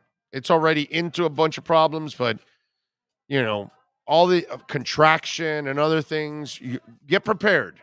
The next 20 years, you think crypto is volatile? Baseball is going to be the new crypto. Early days of crypto. Watch. It gets to a point where they don't know how to create an even level playing field like they have in basketball, like they have in football. They don't know how to do it. And because they don't know how to do it, and you've got players just getting more greedy and wanting to create a bigger divide, and that's the problem with baseball, when they should have a straight, hard cap that everybody lives by, that everybody can meet, and a floor that everybody must meet, and a ceiling that nobody can go over, then you will create an even level playing field. But as long as you can allow the Dodgers and the Yankees and the Cubs and all these teams that they can afford to pay the luxury tax and go over, you're screwed, dude. So we're going to find out if these idiots are really that stupid when it comes to baseball. And they're going to ruin it. By the way, we want to thank Joe Shad for joining us and Kelvin Harris. Excellent interviews as always. We thank them. Sean Stanley, excellent work by you, sir. Thank you as always. We thank all of you out there. Appreciate all of you for tuning in. We thank the great folks out here at Hialeah Park. We're going to be back here on Friday night, actually. Not that you can be here, but Friday night we're going to be out at the other end of the building at the ballroom, and we're going to be broadcasting live from out there for Larry Little's Hall of Fame Legends Night. And Lawrence Taylor will be there, Dwight Stevenson, maybe the Marx Brothers also. I've seen them the last couple of years here. And so I will be hosting and I will be emceeing also at the same time. And so you get to watch the disaster up close. It is really, you can't miss it, because obviously I'm going to screw up so much in all of this that, you don't want to miss it. Trust me. It's going to be a disaster, and I'm going to be leading the way. No, seriously, we'll have some fun, and you'll get to hear from all the big names there, and hopefully we'll bring some to the table for our show, and we'll go on at 6:00 and hopefully do a couple of interviews there before the event starts, and then you guys will get to see the event and Larry Little and everything going on, and it's going to be a lot of fun, man. All right? So there you go. Big O, did Mike really sold his own WWE wrestling? I know you can't believe everything on YouTube. I was just wondering. Do you know what the hell that is? Because you know wrestling. I don't know what the hell he's talking about. I don't know wrestling Unless at all. it's supposed to be McMahon, but Did McMahon sell everything? He has not sold everything yet. Okay. All right. So I know everybody thinks he's because of all the cuts and everything, he's getting everything in order to prepare for a sale, but nothing has been said. okay. Well, if the right person doesn't buy that, it goes to the crapper. It's in the crapper. Oh, it is? It's So the other one's already it's not even watchable right now. the other one's already passed it up? What's it called? It has not passed it up because WWE will always be king because they sell to kids. So the money comes in from adults, parents, kids like that. I think, and then also they're on Fox. Right. You get every household can basically see your show, But as far as Raw goes, they're about 300,000 off of viewership the last time I saw. Okay. But they also are more entail with today's wrestling fan. which is what they've got right now. But also with all the WWE releases, they have to figure out a balance because they are starting to get a lot of the WWE people that were cut. They brought people back. But it's going to be interesting to see where it goes in the next year because I almost feel like right now McMahon's flooding the open market so that they end up getting so much talent they can't do because they only have 3 hours of TV right now. Okay. So it'll be interesting. Okay. So there you go. There's your WWE facts that I have no idea anything about, but I've got the expert here. He knows his stuff, bro. Big O on a bow tie? No, I will not have a bow tie. No. I have a suit, shirt. I don't even know if I'll wear a tie, period. You know what I'm saying? I'm gonna be the casual MC, you know? Maybe I'll come with a concert shirt and a jacket. What do you think? Is that I mean, that would be me, right? I mean, that actually would be me. You know? The problem with Tua's train slowing down almost to nothing, before you know it, anyone with a tricycle can jump on. That's it. That's it. They're all seeing the light. Steve says, I mean, Vince McMahon, did he really sell his pro wrestling WWE? I'm just wondering, I can't believe. No, he did not. According to Sean, he has not. Okay. So there you go. It's a joke. He is pro Manny and saying ACC is strong. Oh, man. Oh, he's behind on the interview. That's what he is. That's what he's watching.